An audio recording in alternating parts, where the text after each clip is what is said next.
Hey guys! Tonight we step into a world of flickering shadows, wax-dusted wooden beams, and the slow, sticky rhythm of a trade you've probably never thought about in your waking life. You're standing at the threshold of a medieval candle maker's workshop, not exactly the kind of place you'd expect action, danger, or drama. And you're right, you probably won't survive this. From boredom. There's no plot twist here.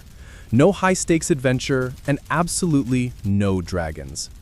Just an endless row of tallow pots, damp stone floors, and the unmistakable scent of something vaguely barnyardish wafting in the air. So, before you get comfortable, take a moment to like the video and subscribe, but only if you genuinely enjoy what I do here. And let me know in the comments, what's your location and your local time right now? Now, dim the lights, maybe turn on a fan for that soft background hum, and let's ease into tonight's journey together. The door creaks open. It always does. No one's oiled those hinges since the Harvest Festival 3 years ago, and honestly no one will until they snap. You step inside. The temperature changes instantly. Outside it's brisk, maybe even frosty depending on the season. But in here, it's warm in a damp way. Think sauna, but swap out eucalyptus for animal fat. You take a breath. That was a mistake. You immediately regret it. The air is thick with a scent that defies polite description. Imagine a mixture of wet wool, smoky bacon, and something mildly funereal. That's the smell of tallow, rendered animal fat, slowly congealing and melting in heavy iron pots lined up on the fire. There are maybe 4, each bubbling away like a tired old soup. On the walls hang long racks of drying wicks, dozens of them, cut from flax or hemp, dangling like limp spaghetti. Everything here is beige or brown or gray. The candle maker, let's call him Emmerich, isn't much more colorful. He's got a patchy beard, a permanent squint, and hands that look like they've been dipped in wax and then lightly toasted. He nods at you, but doesn't speak. He's in the zone. Dipping. That's what you'll see a lot of. Over and over and over. You watch as he lifts a wooden rack strung with 20 wicks, each evenly spaced. He lowers them carefully into a vat of tallow. A slow count. 1, 2, 3. Then up, a pause, then to the drawing bar, then back to another rack. The rhythm is almost hypnotic, like candle tai chi, except smellier. You try to imagine doing this for 10 hours a day, every day, for decades. It's a special kind of patience, one that's measured not in minutes, but in dips. And this is just the start. Because candle making in medieval times wasn't some charming cottage industry. It was gritty, laborious, essential, and utterly thankless. In a world without electricity, or even reliable oil lamps, candles were the light. Quite literally. They lit monasteries, manors, market stalls, and midnight prayers. Without them, evenings collapsed into darkness. Imagine trying to read, cook, or find your shoes in the pitch-black void of a medieval night. Not fun. And yet, few gave thought to the people who made those candles. You don't become famous by perfecting a wick. No ballads were sung for the guy who rendered sheep fat behind the abbey. Candle makers were invisible until the power went out, or the sun set, which in the Middle Ages might as well have been the same thing. You walk farther in, stepping over a stray bucket. The floor is slick. Be careful, that sheen isn't water, it's wax. The whole place is coated in it. Every surface has that half matte, half gloss finish of a space where boiling, dripping, splattering wax is part of the daily weather forecast. In the back corner, you spot a stool. It's not especially clean, but it's the only option. You sit. It creaks. Somewhere overhead, a mouse scurries along a beam. That's fine. You're the guest here. Emmerich continues his work. You notice now the little details, his careful checks to make sure the thickness of each candle is consistent, the way he trims a fraying wick with a bone-handled knife. The way he hums under his breath, something tuneless and ancient, like a lullaby no one remembers the words to. There's a kind of grace to the repetition, an old rhythm, a language of movement passed from master to apprentice across generations, dipping, turning, drying, trimming, again. But it's not all peaceful. There's the heat. The fire never stops burning, even on hot days. Even when sweat pools at the small of your back and your eyes sting from the smoke. There's the risk of burns, of spilling molten fat on your hands, of slipping on wax and breaking your wrist on a stone floor. Candle making wasn't glamorous, it was closer to hazard pay. Historians still argue whether candle makers were seen as skilled craftsmen or simply tolerated tradesmen. In some towns, they were respected. In others, they were lumped in with butchers and tanners, necessary but pungent. And they did smell. Oh, did they smell. Especially those who worked with tallow. Beeswax was cleaner, lighter, sweeter, but it was expensive, reserved for churches, nobles, or anyone rich enough to not want their bedroom to smell like old stew. Most common folk used tallow candles, and their makers paid the olfactory price. You take another breath. You're getting used to it, kind of. The workshop grows darker as the afternoon wanes. Emmerich lights one of his creations. The flame flutters. The light is warm, golden, unsteady. It casts long shadows on the walls. Suddenly, everything looks older, like time is peeling back a layer. You look around and notice small carved initials in the workbench. Maybe a bored apprentice left them centuries ago. Maybe a master candle maker recorded the name of a lost wife. Or maybe it was just to keep track of whose lunch was whose. There's something comforting in the monotony here. Something deeply human about making light by hand. And that's how you begin to drift. Not just in thought, but in body. Your shoulders are looser now. Your eyes a little heavier. The repetition of the dipping process, the low crackle of fire, the soft golden light. It's a lullaby in wax and flame. You think back to the beginning of the day, to that creaky door and the cold air outside. It feels far away now, like a memory from a different time, which, in a way, it is. Because here, in the sleepy world of medieval candle makers, time doesn't hurry. It bends, slows, pools like melted wax around your feet. And you're not just watching anymore. You're part of the workshop now, part of the rhythm. Dip, pause, dry, repeat. The morning begins, as always, with a butchered ox, or a pig, or a sheep. Really, whatever animal didn't make it through the week and has now graciously offered its leftover fat for the greater cause of medieval illumination. You follow the trail from slaughterhouse to candle shop, a slow, greasy journey that begins not with fire or flame, but with buckets of suet and a strong stomach. This is tallow, the humble, homely foundation of most medieval candles. And if you thought the workshop smelled odd before, welcome to the origin point of the odor. Rendering fat, dear listener, is not for the faint of nose. You might already be wincing, but remember, it could always be worse. You could be the one stirring it. The process is methodical. Animal fat is chopped into small chunks and dumped into massive iron cauldrons, where it's gently heated until it melts into a viscous liquid. The solid bits, called cracklings, float to the top like unhappy croutons and are skimmed off with slotted wooden spoons. They'll be sold to less fortunate customers or fed to pigs. The liquid fat, now gloriously murky and yellowish, becomes the base for candles that will light peasant homes, gloomy taverns, and suspiciously smoky back rooms.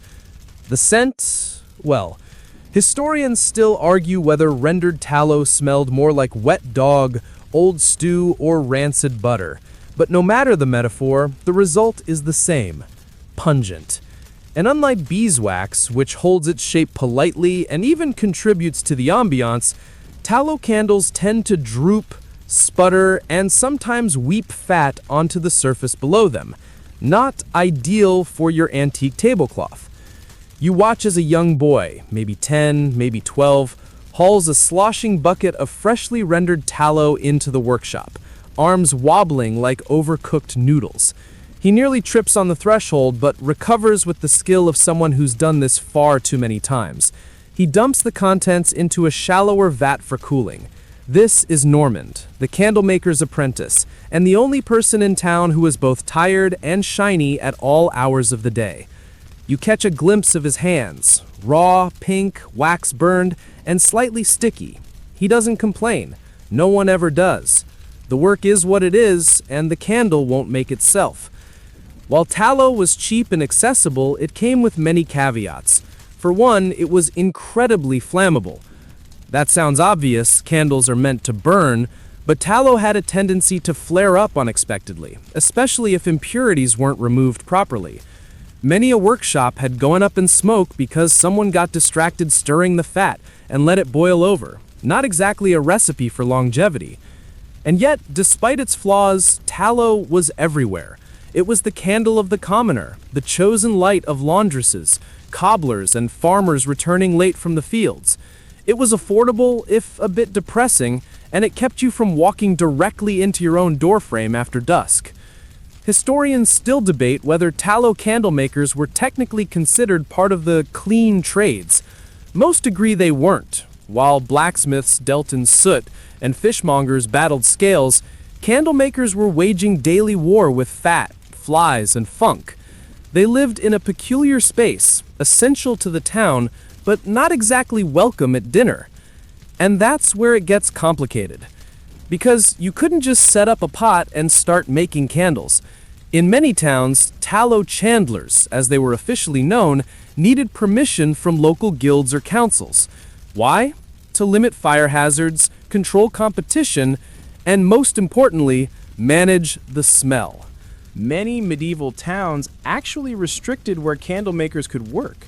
They were often exiled to the outskirts, near tanners and dyers, fellow olfactory offenders. If you were wandering through a medieval city and suddenly gagged, chances are you'd just passed the candle quarter. But there were perks, if you could call them that.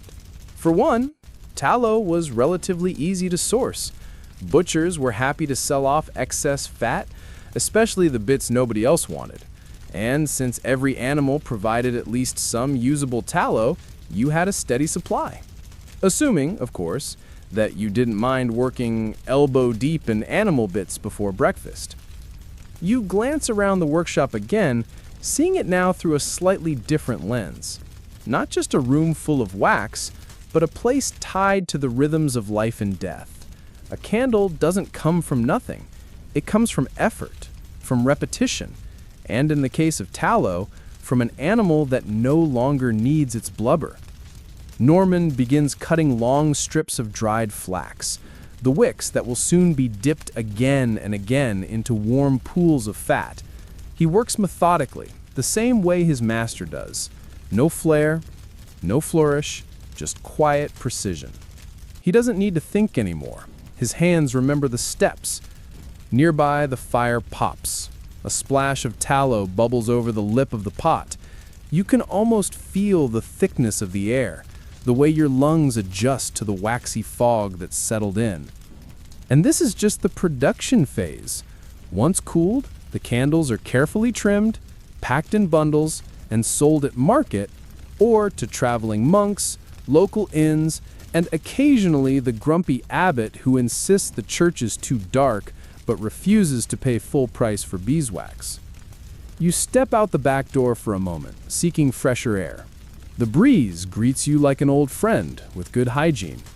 You take a deep breath and smell hay, chimney smoke, and something sweet, maybe apples. It's a reminder of the world beyond the candle shop, a world where things aren't always sticky. And yet, even here, the work follows. Candle stubs lie discarded in a wooden bucket. Bits of broken wax, half-melted wicks, and greasy rags remind you that nothing in this trade ever really disappears. it just reforms, like time itself, which bends and softens in the heat of routine. You think of the people who used these candles, a tired mother lighting one for her children's evening meal, a tavern keeper placing 3 along the bar before the drunkards arrive, a scholar squinting over an ink-stained page, his eyes burning as fast as the flame beside him. Each tallow candle told a story, not a glamorous one, but a necessary one, a story of practicality, endurance, and the human need to push back against the dark, however faintly. And as you head back inside, ducking beneath the low beam that's forever threatening to thump you, you find yourself watching Normand again. He's smiling faintly. Not at you, just smiling. The kind of smile that slips out when your body's moving, your mind is blank, and everything is somehow okay in its own uncomfortable way. Maybe he's imagining his own workshop one day. Or maybe he's just grateful that today's batch didn't boil over. Either way, the light he's helping make will soon flicker in another room, another story, and so will you. The scent changes as you approach the monastery gates. It's still waxy, still unmistakably candle-related, but this time there's a softness to it, a sweetness, like warm honey left out in the sun, wrapped in a robe of incense and silence. This is beeswax country now, and you've entered holy ground, literally. Step quietly. You pass through a low archway, carved with vines and saints, whose faces have worn smooth from time and weather. Inside, the cloister is calm. Stone corridors echo with soft footsteps, the rustle of robes, and the distant murmur of Gregorian chant. Somewhere, a bell rings, and in the heart of this peaceful, smoke-swirled place, a different kind of candle is born. Unlike the animal fat tallow candles you left behind, those humble, sputtering servants of the common folk, beeswax candles are the chosen light of the elite, of the clergy, of the monarchs and monasteries who could afford their golden glow and delicate scent. You don't need a strong stomach to be here, just a healthy respect for bees and a purse lined with silver. Brother Ivo meets you at the door to the candle cellar. He's wearing a plain habit, sleeves rolled back, hands stained with yellow wax. He's short, balding, and looks vaguely like someone who'd take great pleasure in labeling things alphabetically. He nods once and waves you inside. The room is cool and dark, lined with shelves of stacked wax blocks, smooth, heavy, and tinted the faintest amber. The smell is heavy, not overwhelming like tallow, but rich, clean. Beeswax doesn't assault the senses, it seduces them. You almost sigh with relief. Brother Ivo places a small square of wax in your hand. It's surprisingly soft, with a faint stickiness. You can almost feel the summer flowers it once held, the memory of sun-drenched meadows packed tightly into this golden slab. Beeswax isn't just a material, it's alchemical. You watch as he begins the process. First, the wax is gently melted in a double vessel, never overheated. Too much heat, and the beeswax loses its scent, its soul. Monks are careful about this, reverent even. While tallow makers work with urgency and grit, beeswax chandlers move like scribes copying sacred texts. Slow, precise, deliberate. And rightly so. These candles have meaning beyond illumination. In the medieval Christian world, beeswax was considered pure, untouched by death or rot. Bees were seen as sacred creatures, their orderly hives a model of divine discipline. There were even debates among theologians over whether bees reproduced sexually. Spoiler, they don't, sort of, which somehow made their wax even more holy. Historians still argue whether beeswax candles were chosen for purely symbolic reasons or if the church just liked not having to smell boiling cow fat during Mass. Probably both. Symbolism and practicality are often cozy bedfellows. The wick is placed in a mold, a real mold, mind you, not just dipped like the tallow candles. These are poured candles, cylindrical, smooth. They'll burn evenly, with minimal smoke and an almost musical flicker. Monks will carry them in processions. Priests will light them at altars. Nobles will pretend to be humble by donating entire cases of them to their favorite cathedrals. There's a hierarchy to candles, just as there is to people, and beeswax is at the top. You lean against the wall, letting your eyes adjust to the flickering candlelight. A few finished beeswax candles stand proudly in a row, their sheen perfect, their scent faintly floral.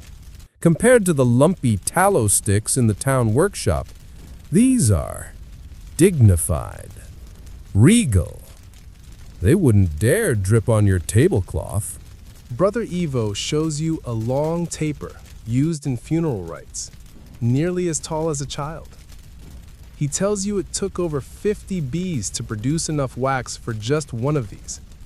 50 tiny lives, buzzing through orchards, collecting pollen, dancing in their hives, only to eventually contribute to one solemn flame at someone's final prayer.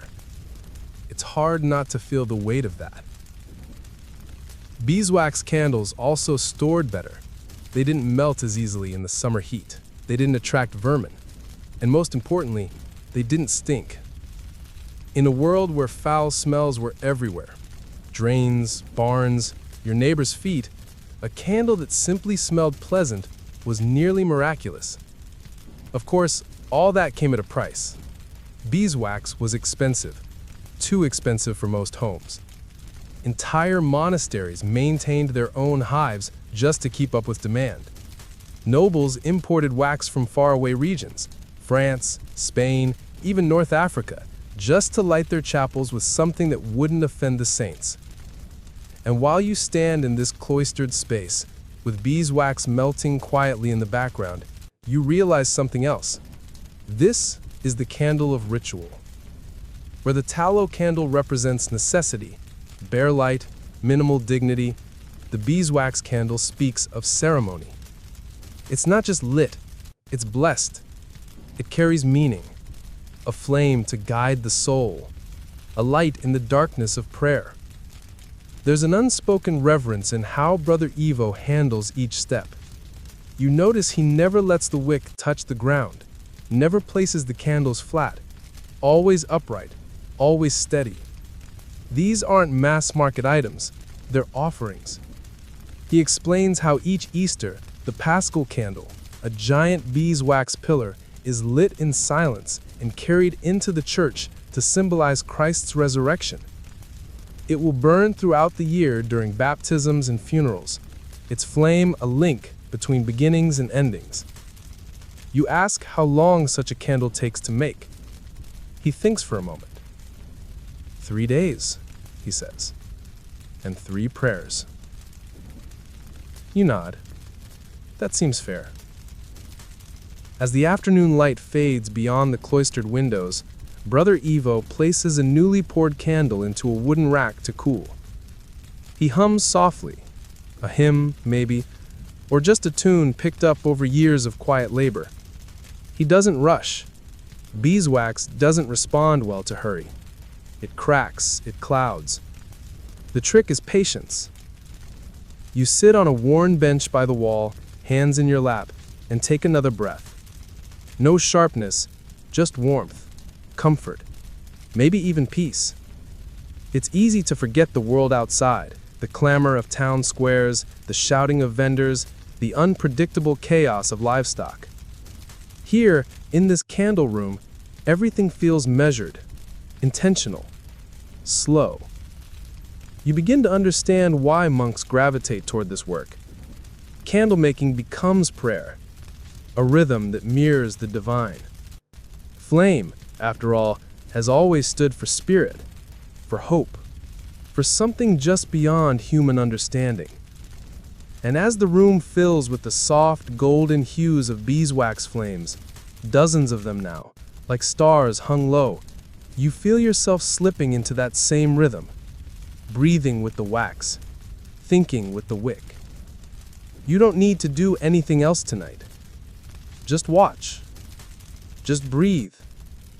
Let the scent of flowers long past drift through your chest. Let the heat from the quiet flames lull your thoughts into slower circles. Outside, the moon begins to rise. Inside, you are held in light. By now, you've come to appreciate the difference between candle and candle. Between the sooty, slumping tallow stubs of a shoemaker's bench and the regal beeswax tapers that glow serenely in a monastic choir. But how did a medieval town make sure that those candles, smelly or not, were actually worth lighting? That's where the Chandler's Guild stepped in. And no, not that Chandler. There are no sitcoms here.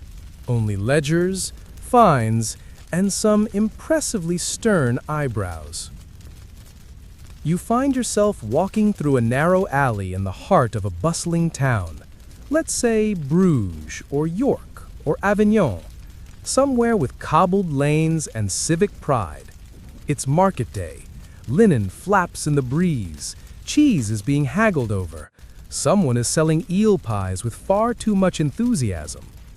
You follow the sound of a slow bell into a low-beamed building, unremarkable from the outside, but inside, it's full of fire. Not literal fire, though that's always a possibility, but the fire of regulation. Welcome to the Guildhall of the Worshipful Company of Chandlers. Inside, a few robed men sit behind a long oaken table, each with an inkpot and a sense of self-importance. Behind them hang waxy plaques, some carved with bees, others with flaming torches. There's even a half-melted candle encased in glass like it's a holy relic. And in a way, it is. That particular candle once burned for 12 full hours during a coronation feast without dripping a single bead of wax. A miracle, really. Possibly a fabrication. The guild was serious business. Candle making, like many trades in medieval Europe, was protected and policed by these guilds. If you wanted to dip wicks for coin, you had to be registered, approved, and, most importantly, inspected. Guild inspectors would appear unannounced in your workshop, sniffing the air like bloodhounds and squinting at your tallow vats. Were you skimming off the fat? Were you using spoiled suet? Were your wicks cut evenly? Did your candles pass the test of the sacred even burn? Historians still argue whether these inspections were about public safety or just clever ways to squash competition and collect fees. Likely both. But there's no doubt that standards were enforced. Especially in cities where candles lit more than homes. They lit courts, counting houses, and chapels. If your candle sputtered during a bishop's homily, you'd never sell wax again. You crouch near the back of the hall and watch as an apprentice nervously presents a bundle of 10 tallow tapers to the senior chandler.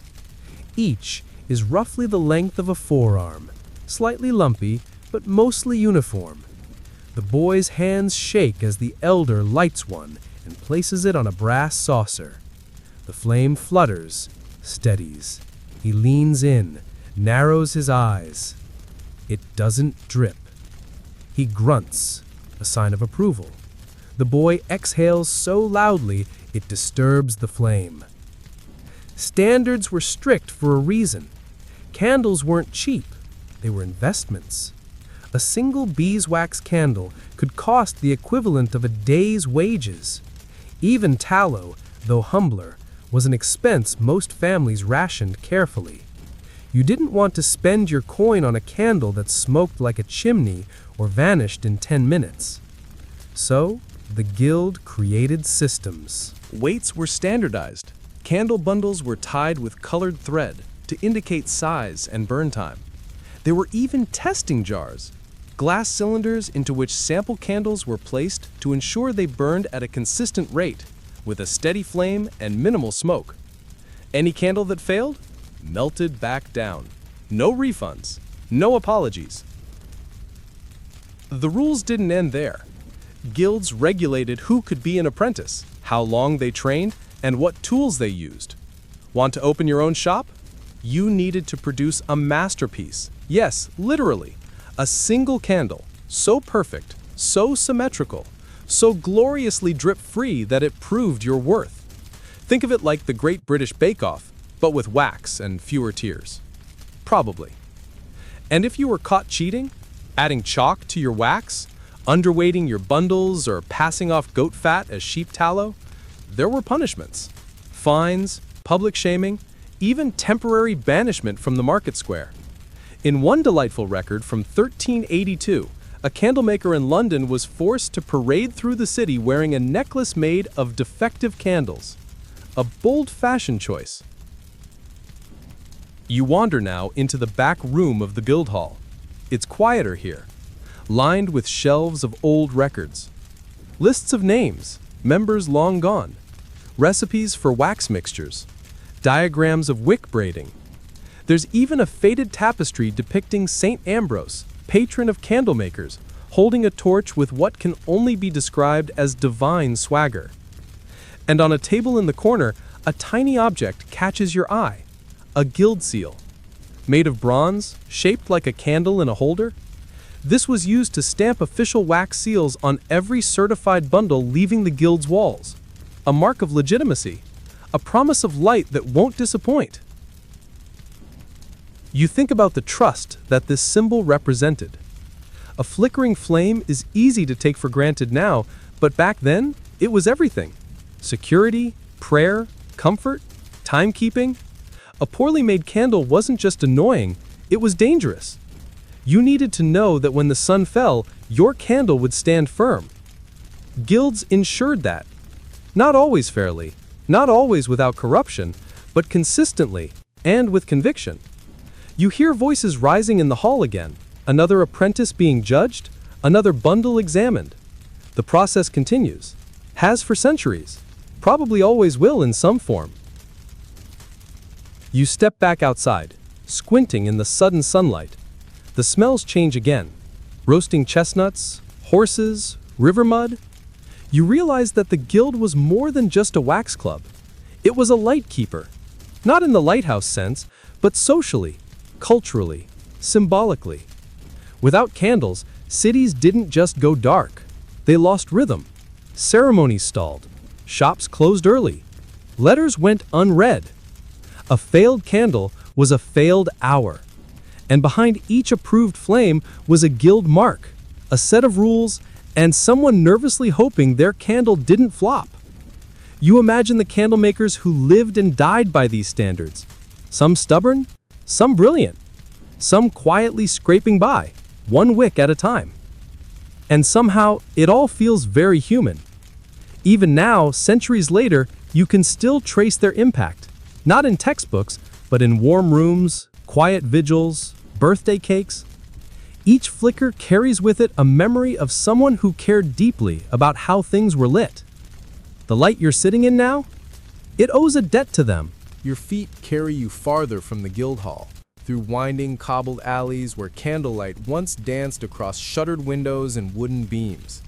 Daylight softens above you, filtered through smoke and the pale gauze of a medieval afternoon.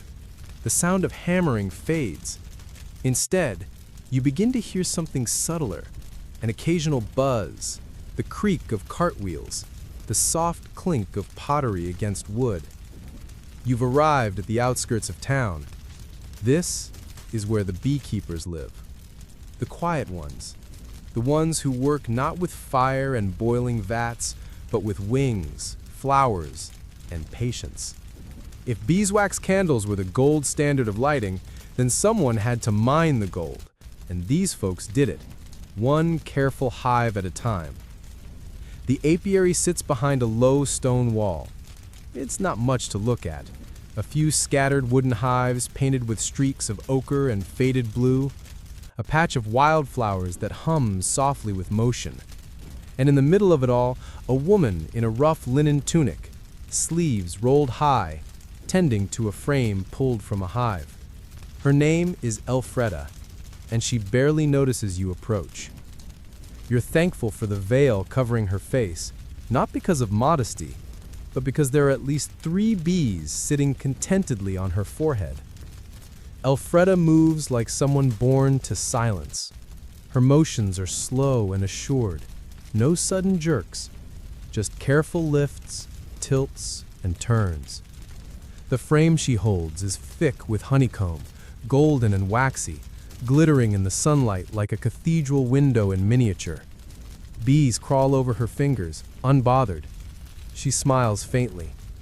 "It's almost time," she says without looking at you. "The wax is ripening." You're not sure wax ripens, but you nod as if it's the most reasonable statement you've ever heard. Beeswax production wasn't simple. It was seasonal, delicate, and prone to disaster.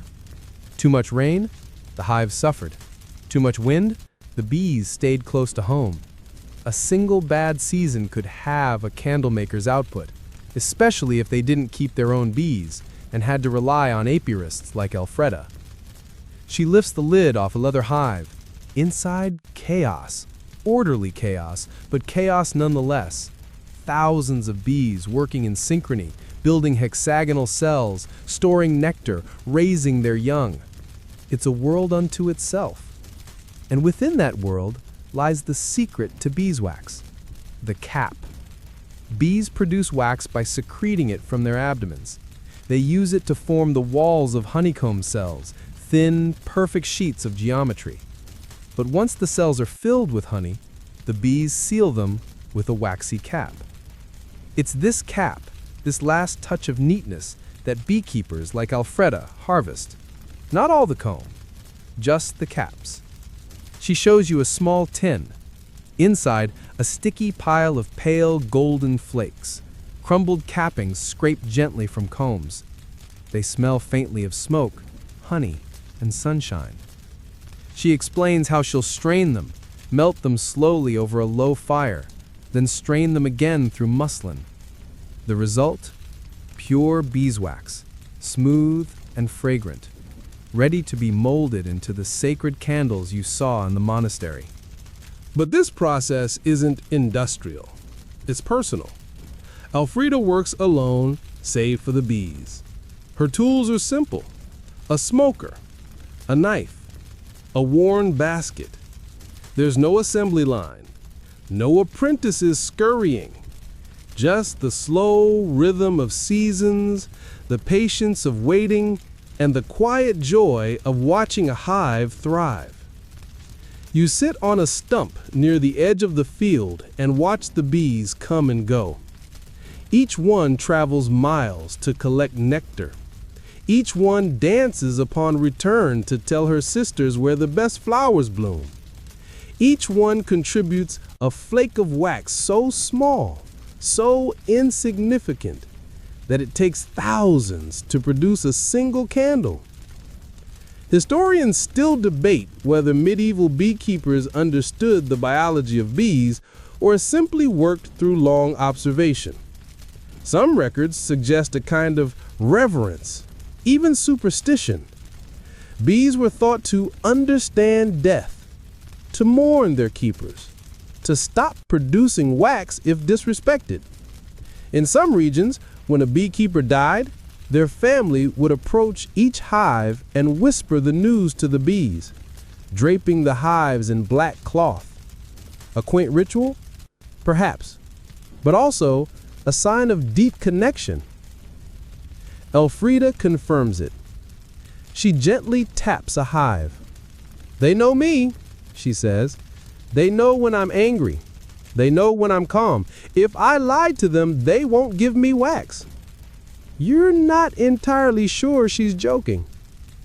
The sun dips slightly in the sky, casting long shadows across the grass. A warm breeze carried the scent of wild thyme and distant bread ovens. Elfrida finishes inspecting her hives, sets the lids back in place, and removes her veil. Her face is weathered, sun-worn, and kind. She invites you to her work shed, a small, crooked structure half swallowed by ivy. Inside, the tools of her trade: a wooden press for squeezing honey, a kettle for rendering wax, shelves stacked with glass jars, each labeled in a scrawl you can barely decipher. She selects one, Summer Gold, 14th batch, and opens it. Inside is a block of wax so perfect it looks like it could hum. The smell is heavenly, clean, natural, soft. This, she says, will be sent to the cathedral. She's proud, but quiet about it. No boasting, just the satisfaction of knowing her wax will help light prayers, psalms, and late-night vigils. You ask if she's ever made candles herself. She nods, slowly. Once a year, winter solstice, she says, for my mother's shrine. She doesn't elaborate. You don't press.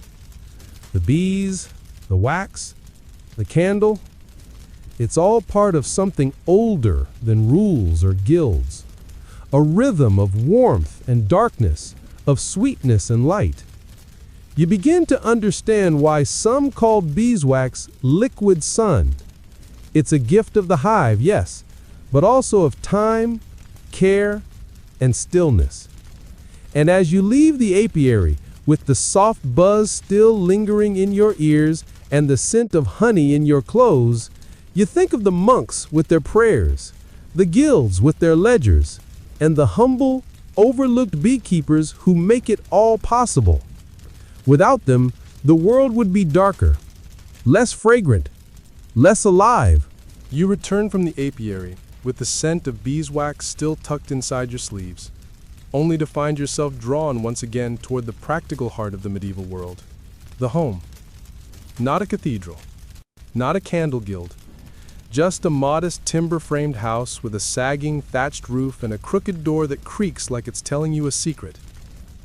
This is where the candle meets the person, the kitchen hearth, the crowded supper table, the back bedroom lit by a single flickering stub wedged into a cracked holder made from, what is that? A turnip? Yes, a turnip. Welcome to the charming world of domestic candlelight, where necessity marries improvisation and nobody wastes a thing. You duck inside. The room is dim even at midday.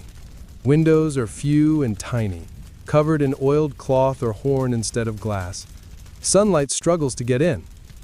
That's where the candle comes in handy. Not to make the room bright exactly, but just visible. Just safe enough not to step into a firewood basket or trip over the family goose. There's a woman kneading dough at the table. Her sleeves are rolled up, her hands covered in flour. A young child snoozes on a woven mat near the hearth.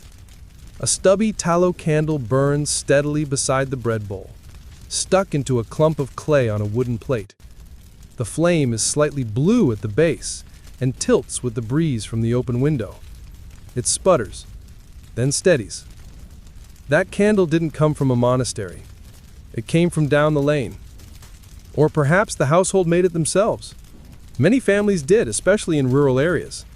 They'd collect scraps of suet from the butcher, melt it in a battered pot, dip bits of homespun wool for wicks, and create crude little torches that served their purpose. Not elegance, not purity, but visibility. Historians still debate how widespread homemade candles truly were, especially among the very poor. Some believe torches and rushlights were more common, cheaper alternatives made by soaking dried plant stalks in fat or resin. But wherever candles did appear, they altered the very shape of family life. Evening chores could be done later. Spinning, mending, storytelling, prayers, all continued long past sunset, thanks to that tiny, stubborn flame. And yet, candles weren't used carelessly. Wax was precious. Tallow, though cheaper, still took time and resources. Most families rationed their light with the same care they gave to food. A single candle might be lit only during supper or prayers. Children were taught to shield the flame from drafts, to never let it gutter, to snuff it with fingers wetted just enough not to burn. You notice how the woman moves her bowl closer to the candle, not the other way around? She saves the flame by adapting to it. The candle doesn't come to serve you. You go to serve the candle. There's something deeply grounding about that.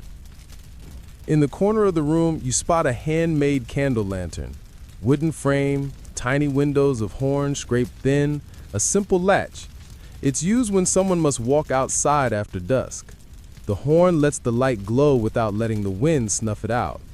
It also distorts the flame, making it look larger and warmer than it is. You pick it up. It's lighter than expected. A marvel of minimalism. A nightlight for when darkness pressed against the walls like a living thing. Children were especially sensitive to the presence or absence of candlelight. Many medieval lullabies speak of the friendly flame or the little sun, offering reassurance against monsters, spirits, and things that scuttled under beds. A candle in the bedroom was not just comfort, it was security, magic almost. And bedtime rituals, they began with flame. The father might light a candle and hold it near each child's face, just enough light to see them properly, to offer a smile or blessing. Then slowly, carefully, he'd walk the candle to the shelf, place it in a holder out of reach, and extinguish it with a wet thumb and forefinger. The hiss that followed was always the same, a little sigh of warmth leaving the room. In colder seasons, candles also gave a bit of warmth. Small, yes, but not nothing. Enough to fog the air above them, to melt a patch of frost on a window pane, to warm your hands if you cupped them close. You weren't supposed to, but you did it anyway. And when sickness visited the home, and it often did, the candle became a companion to illness. It was lit during vigils, held close during fevers, placed beside the dying. Sometimes it was the last thing a person saw before sleep took them elsewhere. You step out of the modest home with a new appreciation for just how far a single flame can stretch, how it can warm a room, comfort a child, or guide a prayer. But as the cool dusk air brushes against your face, you realize there's one place where candles didn't merely flicker in corners or huddle in makeshift turnip holders. They stood tall, proud, almost defiant against the shadows. You walk slowly toward the looming outline of a cathedral. Its spires pierce the sky like candle wicks themselves, black against the velvet dusk. Bells chime in the distance, low, slow tones that vibrate in your bones rather than your ears. The heavy doors creak open as you push through, and you're greeted by a wall of silence, warm and resonant. The air smells of stone, incense, and melted wax. Here in the church, candles aren't accessories. They're rituals in wax, symbols of presence, supplication, sacrifice. You pass beneath stained glass windows that only hint at color now, their brilliance asleep until morning. But the real light comes from below. Hundreds of candles line the nave, some tall and ceremonial, others squat and flickering in votive racks.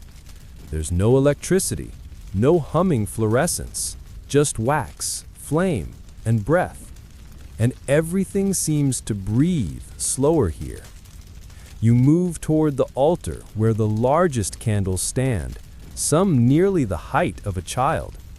These are the Paschal candles, blessed each Easter and used throughout the year. Beeswax only, no tallow allowed here. These are pure flames, meant to represent Christ's light, unwavering and holy. There's even a tradition that such candles should be made entirely by virgin bees, a phrase that has caused historians no small amount of head-scratching. do bees even, you start to ask yourself before letting it go? Scholars still argue whether the virgin bee phrasing was symbolic or a misunderstanding of bee biology. Either way, the candles are impressive. They burn with a richness and steadiness that you haven't seen elsewhere. No flicker, no sputter, just serene golden illumination. And it's not just aesthetics. Candles in medieval churches marked time itself. Monks in monasteries used tall, graduated candles with markings to measure the liturgy of the hours, a kind of sacred timekeeping. Each mark equaled a segment of prayer. As the wax melted past the lines, the monks knew when to chant matins, lauds, vespers. Imagine setting your spiritual rhythm not by a clock, but by the slow descent of wax. You picture a monk waking in the pre-dawn dark, shuffling in sandals toward the chapel, guided only by a single taper. He checks the candle's progress, not by measurement, but by habit, by trust, and the prayer begins again. Even outside the monastic cloister, candles lit the way to the divine. Parishioners bought small votive candles and placed them before icons, offerings of wax and flame in exchange for hope, mercy, or perhaps just a bit of peace.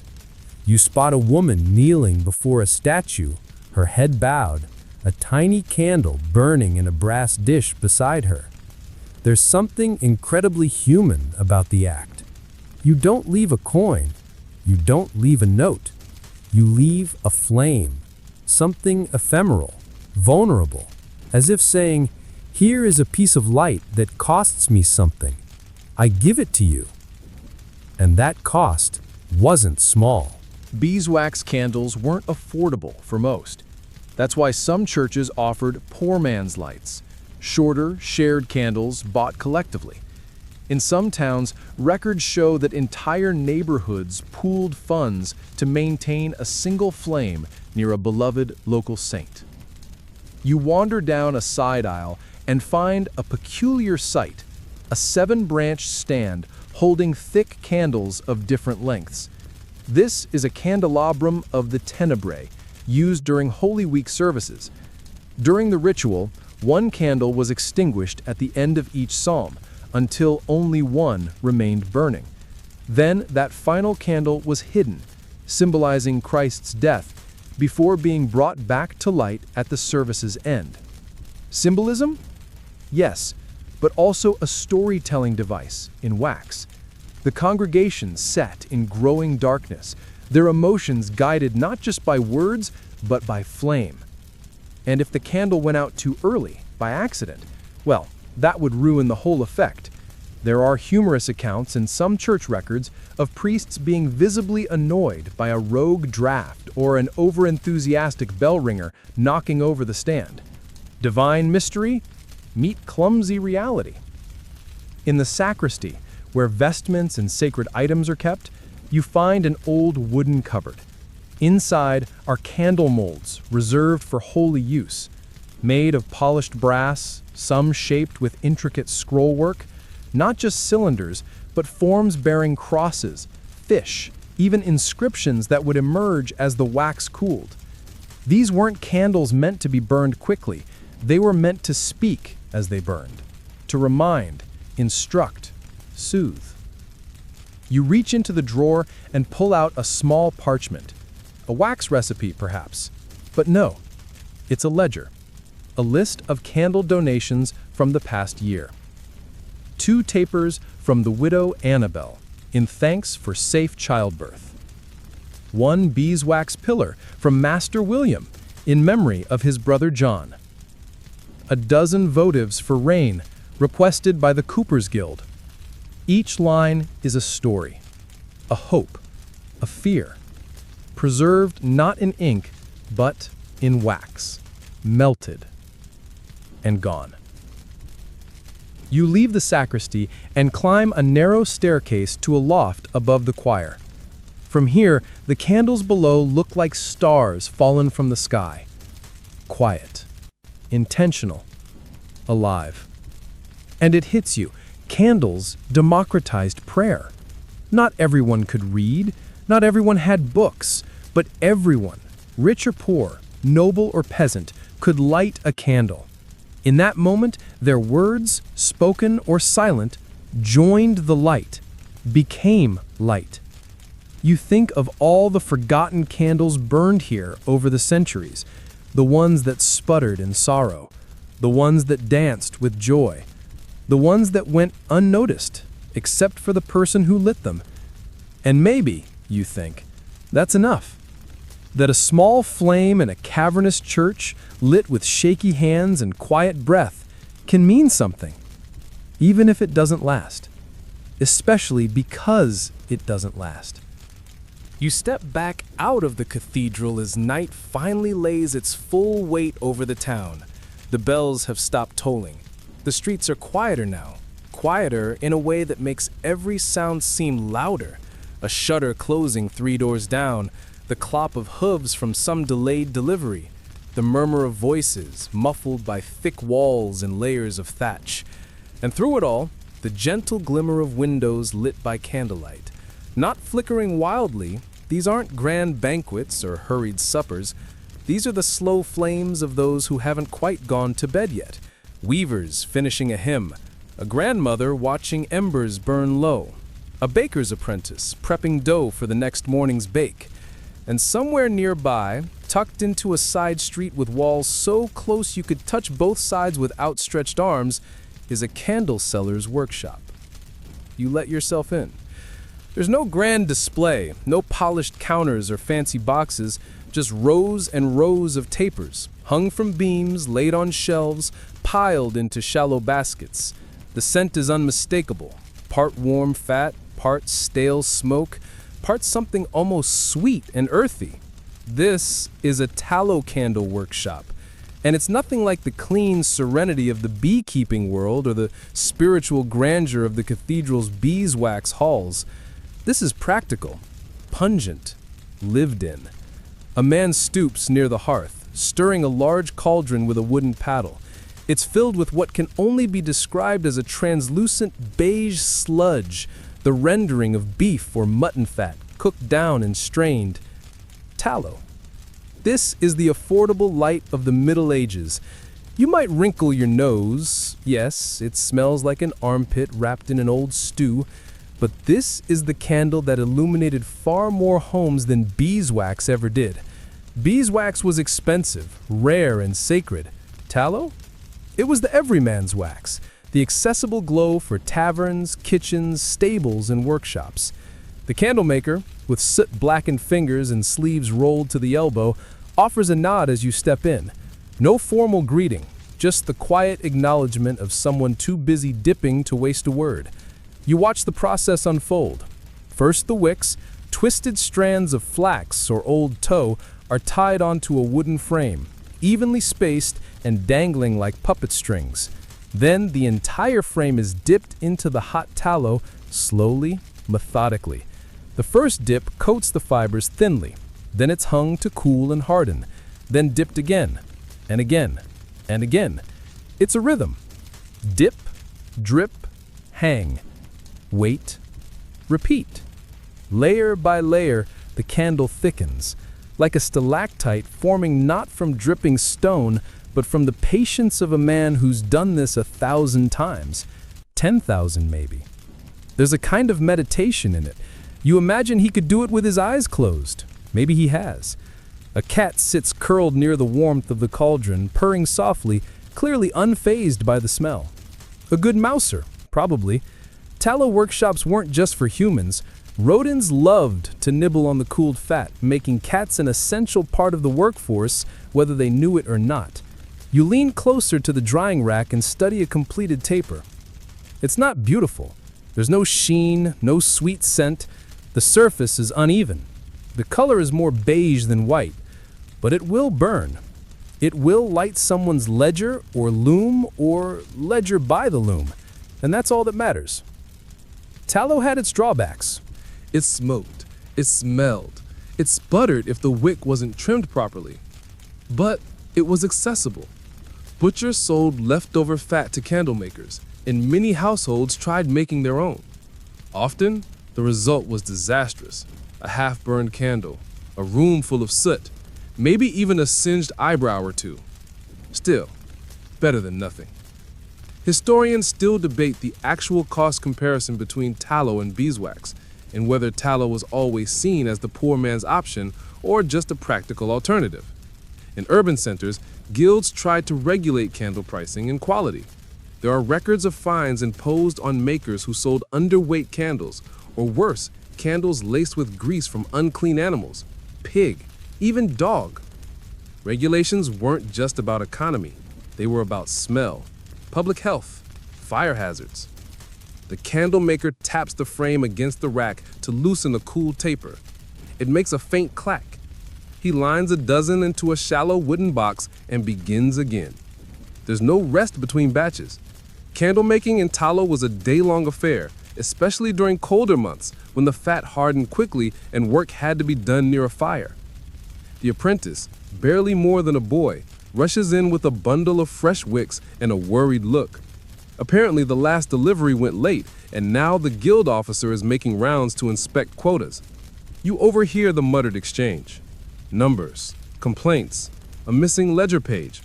You glance at the candle maker's hands and notice a burn scar, long healed, but unmistakable. Tallow candle making wasn't just tedious, it was dangerous.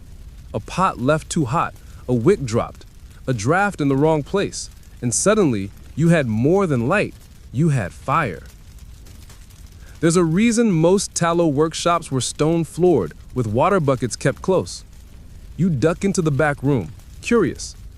Here, bundles of finished candles are tied with twine and tagged with tiny slivers of parchment.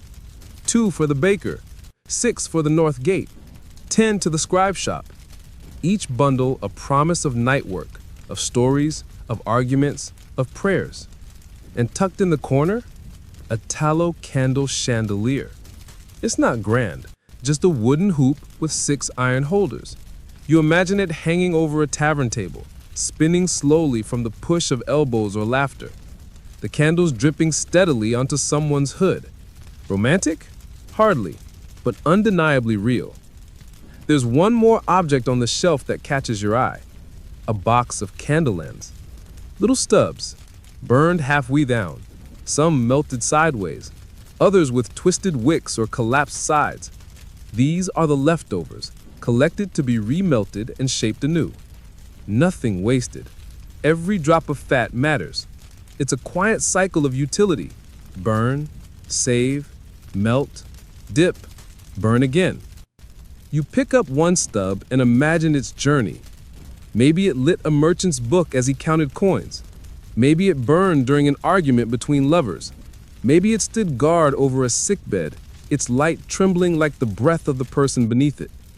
One candle, so many lives. You glance at the cat again. It's still asleep. The apprentice mutters something about preparing a rushlight for the outhouse.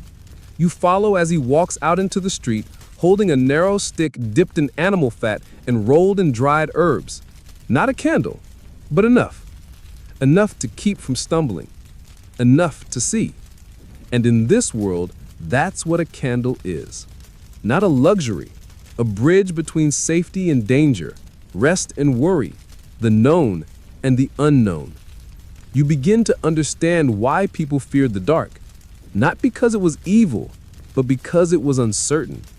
The candle doesn't banish that uncertainty, but it keeps it at bay. You trail behind the apprentice as he slips through the narrow alley, holding the flickering rushlight before him like a cautious offering to the night. Its glow dances on the cobblestones, just enough to make out the edges of puddles and the occasional rat tail disappearing into a crack. You find yourself thinking, again, not about the light itself, but the tools and techniques behind it, the physical mechanics, the boring, wonderful practicality of how a medieval candle actually works. Let's get into that, shall we? First, you'll need a wick. That tiny string in the center of a candle isn't just filler, it's the conductor, the flame's lifeline. In the early days, wicks were made from twisted fibers of flax, hemp, or even loosely spun cotton. But unlike modern self-consuming wicks, medieval ones had to be trimmed manually. Otherwise, the flame would grow too tall, produce too much soot, and burn unevenly. Enter the wick trimmer, a scissor-like device with a built-in box to catch the trimmed bits. You imagine yourself using it carefully, snipping away the blackened edge of a candle that's sputtering beside a ledger, or in the case of monks, pausing between psalms to maintain the sacred flame's decorum. Historians still argue whether wick trimming was a chore done daily or only when needed. Some suggest that in well-managed households, children were taught to trim the wick before each meal, like setting the table. Others believe trimming was more sporadic, a reaction to performance rather than a routine habit. Either way, it had to be done. A neglected wick could mushroom, a term used to describe the charred tip that curls into a petal shape and makes the flame gutter like an indecisive ghost. Then there's the wax, or more commonly, tallow. As you learned last time, tallow came from animal fat, but what you didn't see is the refining process. Before it could be dipped, tallow had to be rendered, boiled down, strained through cloth to remove gristle and bone, then cooled, skimmed, and filtered again. Sometimes, candle makers would add a bit of salt or ash to purify the mix or adjust the hardness. You walk past a barrel where some of that tallow is stored, opaque, solid, pale yellow. If you were desperate, you could eat it. If you were creative, you could use it to waterproof boots. But most likely, you'd melt it again for the next round of candles. Beeswax, in contrast, didn't require such gruesome prep. It just needed to be cleaned and sometimes bleached. Medieval candle makers would expose blocks of beeswax to the sun on wooden racks over and over until the natural yellow faded to a soft cream. The result? A purer, longer-burning candle that smelled sweet and dripped less. Now, to shape the candle itself, you had three options: dipping, molding, or pouring. The dipping method you've already seen, the patient repetition of hot wax and cool air. Molding was less common, but growing in popularity by the later Middle Ages. Simple cylindrical molds were carved from clay, metal, or even hollowed-out reeds. Wicks were anchored in place, the mold was filled with hot wax or tallow, and then left to cool slowly. It produced more uniform results, but required more equipment, and that meant more money. Pouring was the messiest. No mold, no dipping, just pouring wax directly into containers around a centered wick. You could pour into a metal lantern, a horn cup, or even a half of an eggshell if you were frugal and slightly eccentric.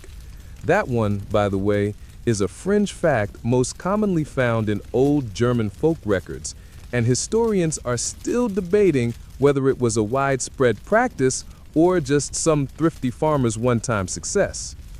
As you peek inside a side room, you notice an old woman sitting on a stool, pouring wax into a set of tiny clay cups. Her hands are steady, her back curved like a crescent moon. She glances up, nods once, and returns to her work. She's making nightlights, short-lived candles designed to burn for a few hours at most, often placed beside sick beds or in cradles. One of the cups bears a faint inscription, "Protege nos nocte," protect us at night. You like that. And while the making of a candle was its own quiet art, so was the storage. Candles didn't just sit on windowsills waiting to be lit. They were wrapped in linen, stored in cool, dry cupboards, and sometimes even suspended from beams to keep away mice. The fear of wax-munching rodents was real. There were even medieval letters that complain about candle losses due to gnars. You picture a medieval housewife fuming over yet another missing taper and launching into a full-scale anti-mouse campaign with a broom and a suspicious-looking cat. You pause beside a shelf lined with candles in various states, new, half-burned, stubbed, warped from summer heat, you notice something curious. A box of dual-wicked candles. Ah, yes, the medieval version of turbo mode. Sometimes, for faster burning or more light, candles were made with two wicks twisted around each other, embedded side by side. It doubled the flame's brightness, sure, but halved its lifespan. Used sparingly, often during communal tasks like weaving or tavern keeping, these double-wicked marvels were like the medieval equivalent of flipping a light switch to high. And then there were floating candles. Tiny wax discs with a wick in the center, designed to sit atop a bowl of water or oil. Used in festivals or religious ceremonies, they were both decorative and symbolic. Light on water. A flame that rests but never drowns. Your guide, a tired-looking candlemaker's apprentice, mentions that during All Hallows' Eve, it was common to light a small floating candle and send it drifting across a basin to honor the dead. If the flame lasted, it meant your loved one was at peace. If it sputtered out quickly, well, best not to think about that too hard. As you rest beside a crate of molded votives, you start to notice just how many types of candles there really were. Rushlights, soaked in grease. Tapers, long and thin, perfect for chandeliers. Bougies, short and stout, favored by the French. Shrine candles, tall and narrow, designed to burn for days. Stair candles, not a medieval disco trend, but simply candles marked in segments to count hours, like a drippy clock. Each had its own purpose, its own burn time, its own quirks. And just like modern light bulbs, warm white, cool white, LED, halogen, people knew the difference. You didn't bring a rushlight to a wedding. You didn't use beeswax in a pigsty. Light was tailored to the task. As you step outside the workshop, the sky has deepened into true midnight. The stars are out now, faint behind the mist. But below, in the narrow streets, small flames still flicker behind curtains, through shutters, beneath doors. One even glows through a crack in a cellar, perhaps a baker starting early, or a scribe revising a will, or a mother feeding a baby whose tiny fingers curl toward the light. And suddenly, the candle is no longer a tool. It's a witness, a soft-eyed observer of everything too quiet to be written down. You remain still for a moment, standing in the middle of the quiet cobbled street, listening to the hush of a sleeping town. The candlelight that glows behind half-closed shutters doesn't just illuminate, it lingers. It watches over dreams, scuttles across parchment, flickers in rhythm with whispered prayers. And as you turn a corner and wander toward a small stone building tucked against the town wall, you begin to hear the low drone of conversation. This, you quickly realize, is a guild hall, specifically the meeting place for the Chandlers Guild. And yes, believe it or not, candles had their own professional association in many medieval towns, because once something involves heat, ingredients, regulation, fire risks, taxation, and profit, well, that's bureaucracy's cue to enter stage left. The heavy wooden door is ajar. You slip in. The room is lit entirely by the work of the guild's members. Tall beeswax tapers in wrought iron sconces, tallow tapers arrayed on a central candelabrum, even a few lanterns glowing with oil lamps. Around a long table sit about a dozen men and 2 women, all wrapped in robes dusted with wax flakes and smelling faintly of scorched fat and herbs. They don't pause their discussion. That's good. It means you can observe unnoticed. One man is reading from a ledger, droning out complaints from customers, tax updates, and most intriguingly, complaints about unlicensed candle sellers, those rogue neighbors melting lard in soup pots and selling smoky tapers at half the price. Guilds hated that. It undermined their whole business model. Not certified, one man mutters, shaking his head. Uses dog fat, says another, with a tone of disgust that seems 1 part moral, 2 parts olfactory. Historically, the chandler's guild was as much about maintaining standards as it was about protecting turf. Members had to follow certain recipes, obey fire codes, and submit to inspections. You picture some unlucky apprentice standing nervously as a guild inspector slices into one of his tapers with a small knife, sniffing for impurities or signs of rushed dipping.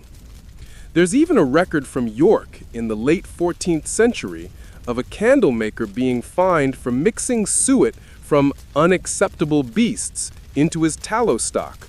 The official ruling? Unfit for the nose of any Christian man.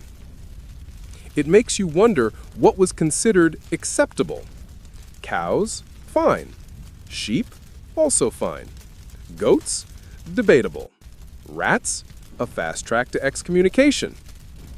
The guildmaster now holds up a sheet of parchment that seems to show a diagram, a cross-section of a new multi-wick ceremonial candle. It's almost comically large, more sculpture than candle. Probably designed for a feast day or coronation. The wax has to be reinforced with a wooden spine, they explain, or it collapses in warm weather. You squint at the sketch. There's a little note about calculating burn time based on wick thickness. Even now, people are trying to quantify light, to make it predictable, measurable, profitable. Some of the guild members shift in their seats as a woman speaks up, pushing back on a proposed increase in beeswax prices. She argues that high prices will drive people back to tallow, and worse, to homemade alternatives. We'll lose church orders, she says. They'll start pouring their own votives. Historians still argue whether women were officially recognized members of these guilds or merely tolerated contributors. In some towns, widows could inherit their husband's license and run the workshop. In others, women ran whole operations themselves, especially in the countryside, without ever bothering with a guild badge. Guild rules weren't always enforced outside the city gates. You watch as the discussion winds down and guild members begin filing out. One elderly chandler takes extra time snuffing the room's many candles. Not blowing, snuffing. It was considered safer, less smoky. He uses a long-handled tool that looks like a tiny metal bell on a stick.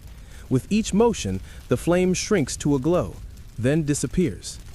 Snuff, snuff, snuff. The room dims steadily until only one lantern remains lit, and you follow the old man as he makes his way back to a storeroom behind the guild hall. Here is where the town's official candle stockpile is kept. Yes, really. In many towns, especially those prone to fires or sieges, the guild stored emergency candles, beeswax for the church, tallow for the town watch, rushlights for messengers. In the event of a disaster, light couldn't be left to improvisation. It had to be organized, accounted for. You imagine a stormy night, a gale ripping through the streets, and a guild apprentice dispatched to this room with a list. 6 for the guard post, 2 for the bell tower, 1 for the midwife. The shelves are organized by burn time, short tapers on the left, slow burn shrine candles on the right. A whole rack is devoted to travel candles, small capped tapers sealed with wax so they won't be crushed in a saddlebag. And here, in the back, under a layer of cloth, are what they call death candles. You pause. These were slender, white, unscented beeswax candles placed in the hands of the dying or in the windows of those houses where someone had passed, a signal to the community. Light has gone out here. Tread gently. They were meant to comfort the dying, guide the soul, or at least make the moment feel less lonely. You touch one gently. It's smooth, cool, probably unused for years, but it still smells faintly of honey and thyme. Back in the main hall, the guild master is writing something in a thick ledger, muttering as he calculates weight and prices. He's using a candle balance scale, a clever tool designed to weigh candles and ensure they're not being sold underweight. A certain taper is meant to burn for exactly 3 hours. It better weigh what the table says, or someone's getting fined. This fixation on measurement was part of a larger movement toward regulation in medieval urban life. Light, like grain or ale, became a commodity, measured, priced, taxed. It's no longer just wax and wick. It's economy. And with economy comes politics, church orders, guild elections, bribery, maybe, favors traded in exchange for cathedral contracts. You hear whispers about a certain abbey that only buys from a specific family of chandlers, despite their candles being consistently, shall we say, subpar. Still, candles light the altars, the prayer books, the coronations, the sick beds, the ledgers. Even this ledger, inked at the edge of a wax pool as the last flame in the room gutters out. The master lifts a taper, lights it with flint and steel, and carefully transfers the flame to the candelabrum in the center of the room. The ritual begins again. And as you step out into the street, your mind brimming with all this quiet ceremony, this mundane splendor, you realize something simple. Candles didn't just reflect the rhythms of medieval life. They set them. You follow the uneven rhythm of footsteps over old flagstones, stepping out from the warmth of the guild hall into the chill of the pre-dawn air. There's a stillness that feels both heavy and light, like the town is holding its breath. A low fog clings to the alleys, swirling gently around doorways and carts left idle in the square. It's not yet morning, but it's no longer night. Just that peculiar in-between when things almost seem paused. You walk toward the market square, where a few shadowy figures are already stirring. They're setting up stalls, laying out onions, salted fish, dried apples, cheap pottery. And among them, a young chandler's apprentice begins arranging bundles of tallow tappers beside a battered wooden sign that reads simply, "Light for coin." Market candles. This was the true bread and butter of the candle trade. Not the lofty, ceremonial beeswax masterpieces, but the plain, stubby, everyday tappers. These were the candles used by housewives boiling barley at dusk, by scribes scratching out letters, by tailors hemming sleeves in narrow upstairs rooms. They didn't last long, maybe an hour, maybe two, but they were affordable, or at least less unaffordable. And they didn't need to smell nice, they just needed to burn. The apprentice rubs his hands together to fight the cold. He arranges the tappers in bundles of 6, ties them with string made from flax, and dusts a bit of soot off the wooden crate he's using as a table. One customer already loiters nearby, a wrinkled baker's wife with arms like rolling pins. She squints at the candles, then grunts and tosses a couple of copper coins onto the crate. No haggling, no small talk, just business. Historically, markets like this were where candles met the public pulse. If wax was for God and tallow was for everyone else, then this was where that divide played out. You could chart the economic fortunes of a town by watching its candle market. More beeswax at the stalls, prosperity. More chopped up stubs melted and reshaped into lumpy hybrids, hard times. And yes, that really did happen. People would bring back burned down candles, melt them into a pot, and pour them into whatever mold they had, a cup, a horn, even half a turnip. The result was sometimes called a candle cake. Ugly, lopsided, but functional. There are even surviving tax records that reference reconstituted light objects, which is a truly dignified way of describing a candle made from leftovers. You pause beside another stall, where a barrel has been turned on its side and fitted with a metal lid bearing a small hole. The man behind it claims to sell smokeless tapers, which, as far as you can tell, just means he adds rosemary to the tallow. It does smell better, but smokeless? Not even close. He gestures for a demonstration, striking flint to steel and lighting one of the tapers. The flame flutters upward, bright and warm, until a breeze sends smoke curling into your face. You cough politely. He looks offended. Still, you buy one. And as you wander on, watching the market fill with people, children chasing geese, women cradling baskets, a priest inspecting cheese, you begin to understand something deeper.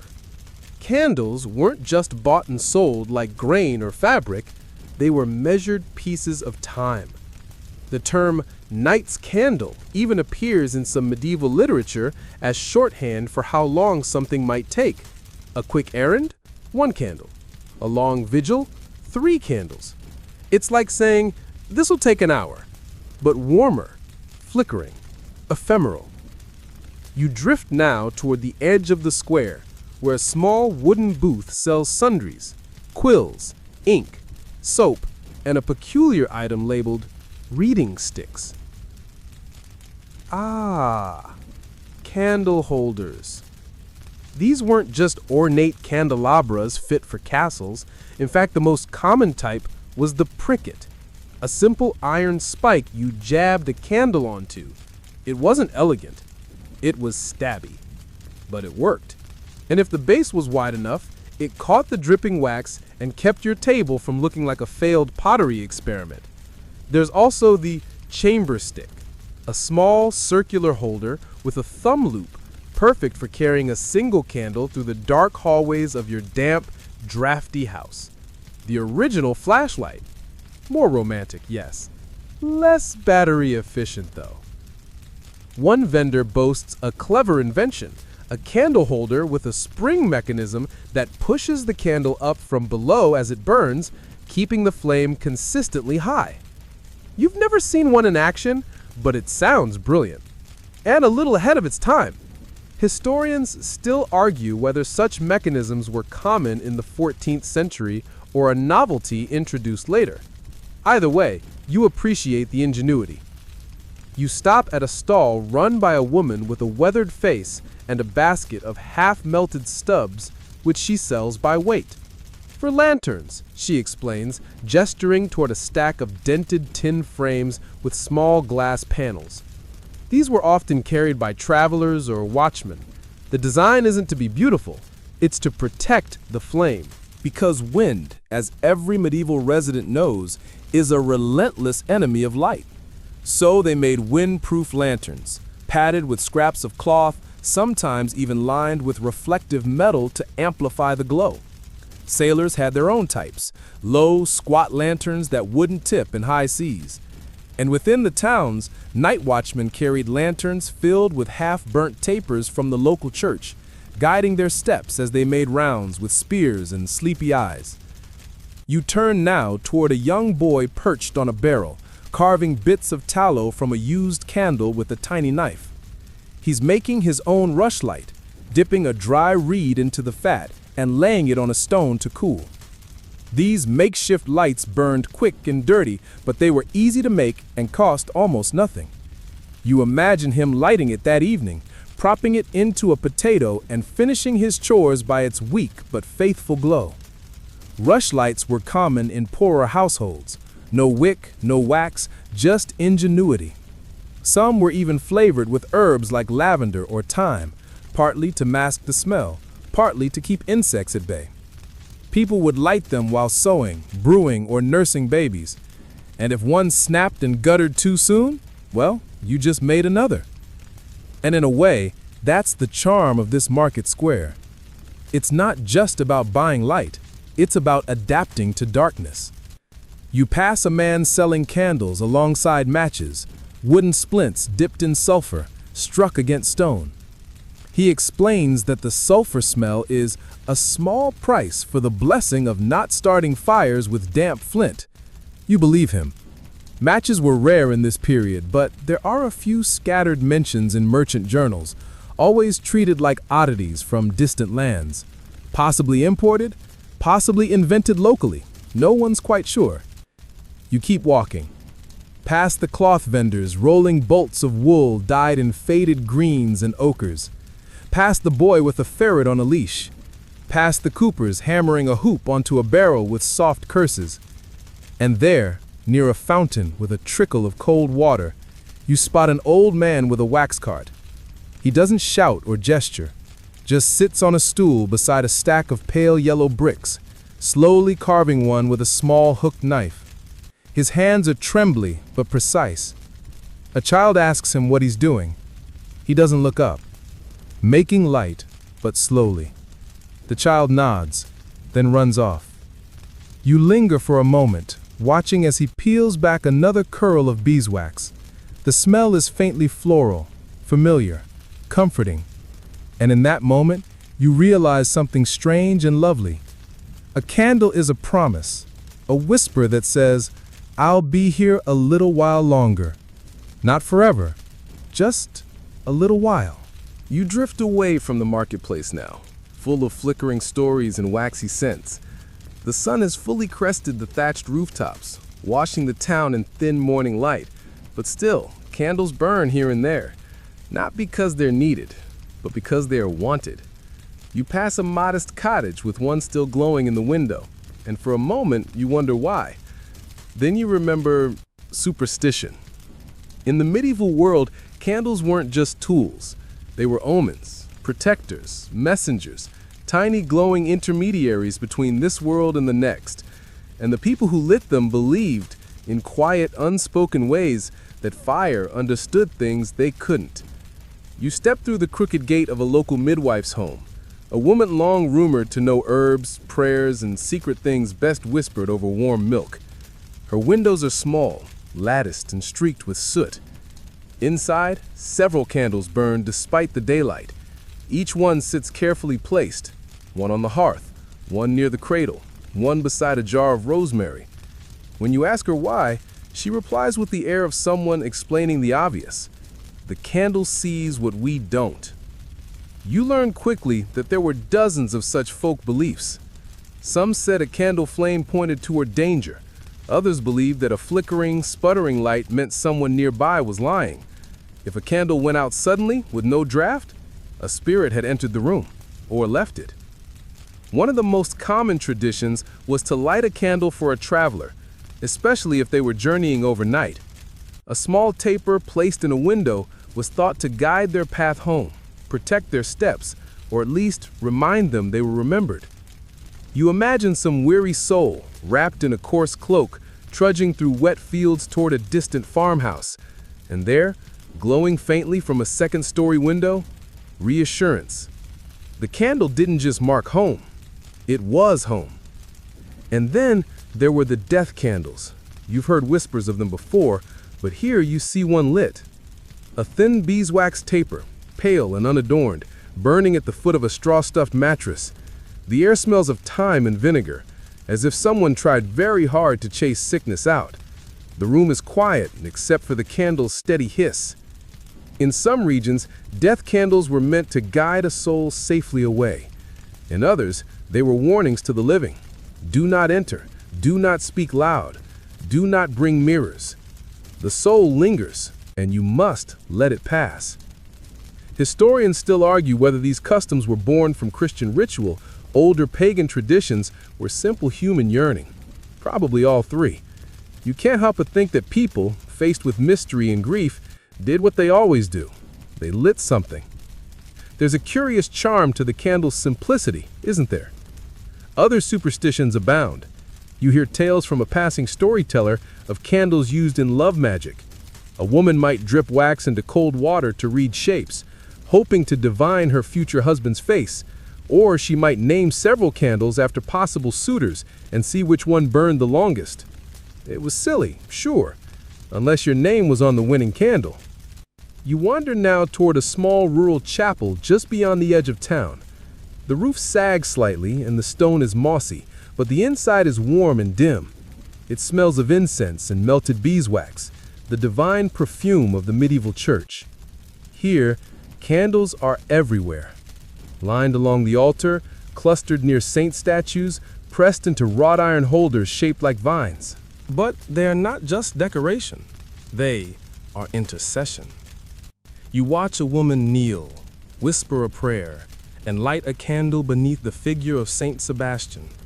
She closes her eyes, stays a moment, then walks away. The candle remains. Her request, her plea, now flickers on in silence. In many churches, this was how the poor made their voice heard. Not with tithes, not with Latin chants, but with fire. A small flame speaking on their behalf.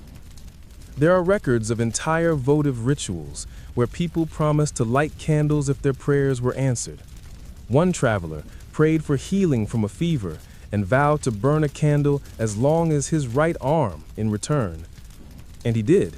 An absurdly long taper, according to witnesses, that dripped wax like a waterfall all over the chapel floor. Some of these promises got wildly specific. "If my wife bears me a son," one man wrote, "I shall light 12 candles, one for each hour of labor." You imagine his nervous pacing during childbirth, measuring time not by contractions, but by tapers. Some monasteries even kept ledgers of such arrangements. They recorded who owed what flame to whom, and yes, there were arguments when people didn't follow through. You can almost hear the monk. "Brother Thomas, your gout is healed, and yet I see no candle. Shall I inform the saint?" Then there were protective candles, not lit for prayer, but for warding off harm. In times of plague, households burned tapers soaked in herbs, rosemary, sage, sometimes even garlic. The theory was that the smoke would purify the air, drive out bad spirits, or at least make the house smell less like panic. And during thunderstorms, families gathered around a single beeswax candle, believing it would keep lightning at bay. You picture the children huddled close, clutching blankets, while their parents chant quiet psalms and watch the flame for signs. Of course, science didn't back this up, but the heart doesn't always wait for science. The heart lights what it can and hopes. There are sillier tales too, stories of candles used in divination. A merchant tells you he once watched a friar read candle wax like tea leaves, claiming he could see weather patterns in the drips. Another man swears he knew someone who used candles to predict births, blue for boys, pink for girls. You raise an eyebrow. He nods solemnly. He says, "It works about half the time." In some monasteries, couples weren't married until they had held a single candle together through an entire mass without letting it go out. Wind, sweat, nerves, it all conspired against them. But if the flame lasted, a sign that the marriage would too. Of course, accidents happened. Candles fell. Cloaks caught. One particularly dramatic tale involves a runaway goose, a cathedral aisle, and 100 spilled votives. No lives lost, thankfully, but the priest reportedly never blessed geese again. You step back out into the world, the scent of hot wax still clinging to your sleeves. The wind has picked up slightly, tugging at your collar. The town is fully awake now, carts creaking, dogs barking, someone shouting about turnips. But even as the sun climbs, candles continue to burn. In kitchens and chapels, in doorways, in dreams, they do not belong only to the night. They belong to hope. Because sometimes all we need to carry us through uncertainty is something small, flickering, and brave. You find yourself now in the wide, echoing corridor of a stone-built palace where the air smells faintly of linen and lavender and your boots clack softly against the polished floor. This is no cramped workshop, no dim cottage, but the realm of the nobility, where candles don't just serve, they perform. And oh, do they perform. The chandeliers above you shimmer with beeswax tapers arranged in neat symmetrical rings, their flames swaying gently with the movement of air stirred by passing servants. Below, an army of flickers dances across gilded walls, tapestries, and the broad cheeks of marble busts. It's a performance of light, carefully choreographed to flatter the court. You stroll past a mirror, an actual glass mirror, which in itself would have cost a minor fortune, and the effect is doubled, triple if you angle your head just right. You start to notice that nothing in this palace is well lit exactly, but instead artfully shadowed. The candles aren't trying to defeat the dark, they're collaborating with it. Royalty, it seems, had a taste for controlled gloom. Here, in the courts of France or England, beeswax wasn't just common, it was lavish. A single feast could burn hundreds of long, perfumed tapers, casting golden light over roasted swan, glazed pears, and silver goblets full of something sour and expensive. You imagine the scene: jesters tumbling, minstrels plucking lutes, courtiers whispering behind goblets, and in the center of it all, the monarch glowing like a divine statue framed by carefully managed fire. It was theatrical, yes, but also practical. Beeswax burned with less smoke and less odor, which meant courtiers wouldn't leave smelling like the innkeeper's hearth. And because these candles dripped less, you could place them on expensive tablecloths without fear of ruining the embroidery. A small mercy for the laundress, no doubt. But, as you soon learn, even in the royal courts, candlelight had its pitfalls.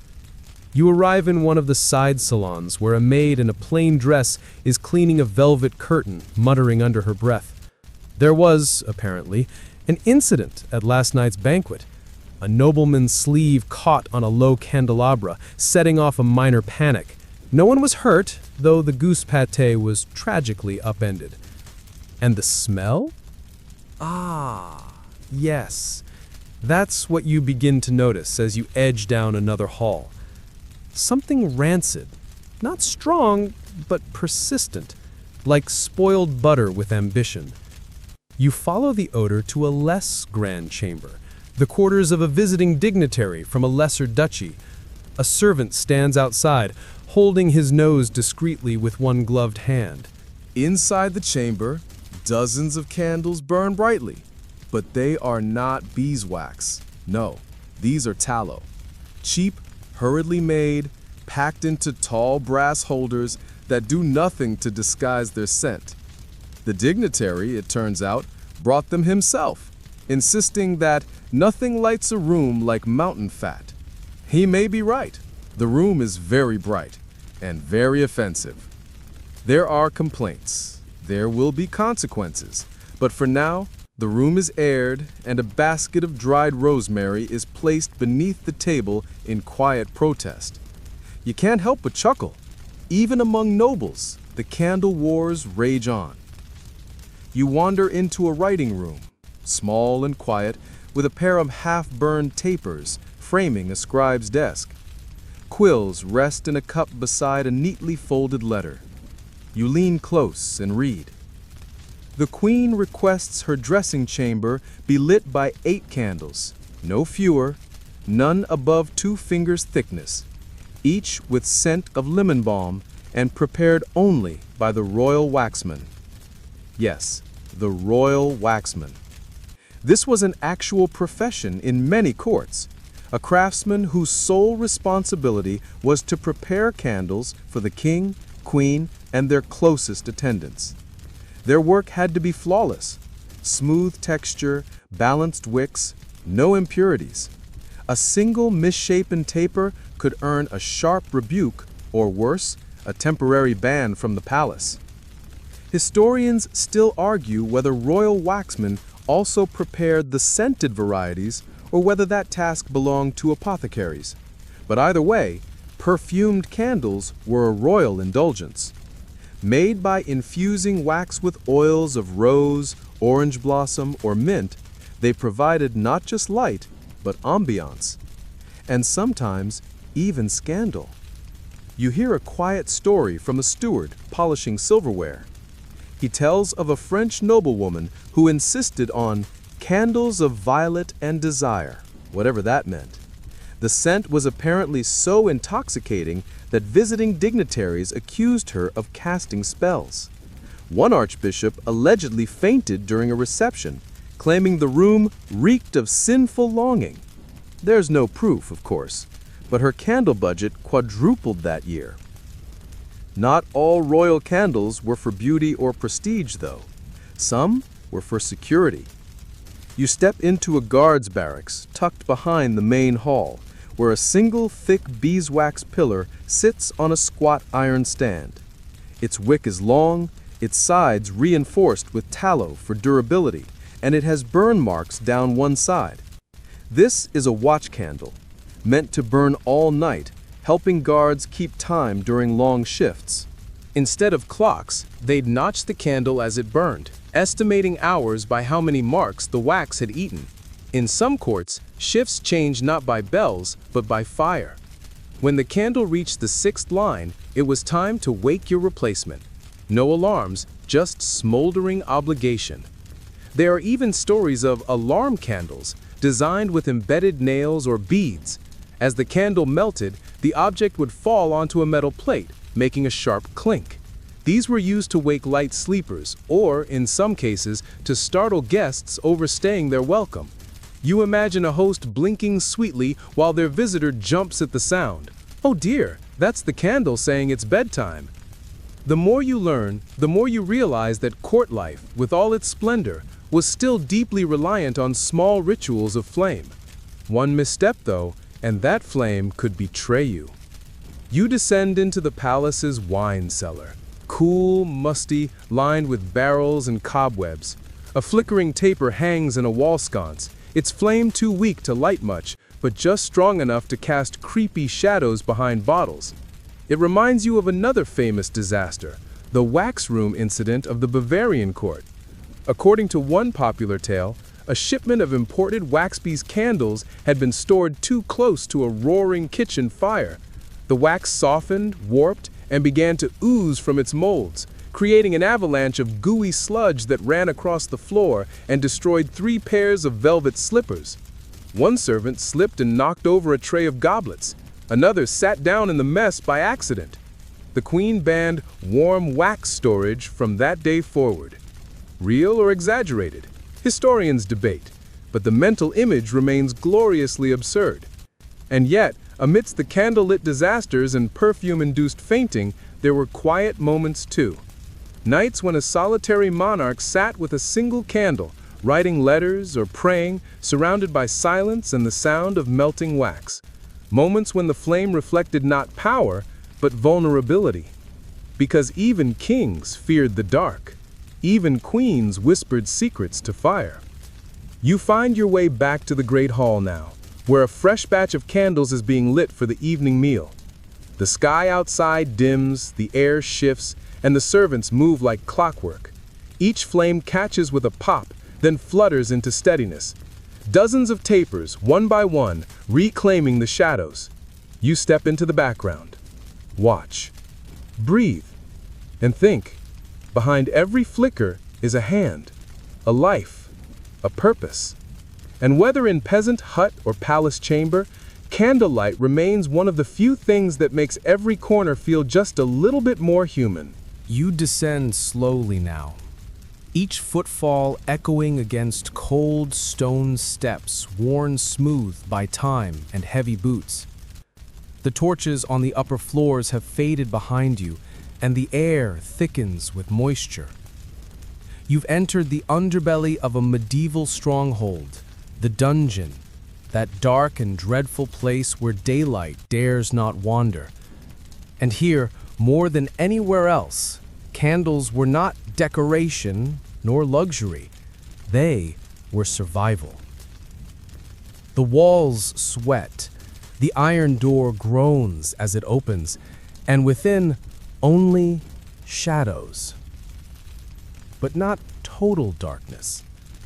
A single candle, its flame low and wide, sits nestled in a rusted wall sconce. The wax has dripped in fat yellow beads down the stones below, layering itself into strange waxen stalactites. You can hear the flame more than you can see it, its low hiss barely louder than the breath of the place.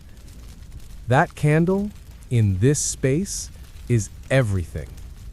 Light, warmth, company, maybe even mercy. A jailer sits slouched on a wooden stool, his back bent, eyes nearly shut. The candle flickers across his pockmarked face, casting his features into grotesque slow motion.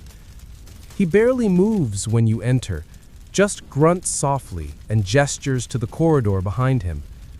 There, more candles line the wall at uneven intervals, guiding your steps like distant stars. This is the world of light rationing. Each prisoner gets only so many hours of candlelight a week, you learn. Some are given none at all. The better behaved may get a stub of beeswax for reading, though few here can read. Others, lucky or influential, bribe guards for extra tapers to pass the endless hours.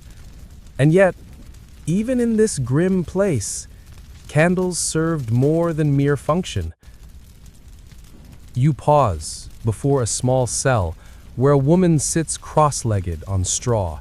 Her dress is ragged, her hands dirtied with soot and wax. She's made a makeshift candle of her own, using a twist of cloth, a lump of fat saved from her gruel, and a piece of pottery for a dish. The flame dances cheerfully, despite its humble birth. When you ask how she learned to do it, she says nothing, just shrugs and cups her hands around the glow. Necessity teaches quietly. In many dungeons, candles were part of the control system. A guard might promise light in exchange for information, or silence, or compliance. A single taper could buy a favor or delay a punishment.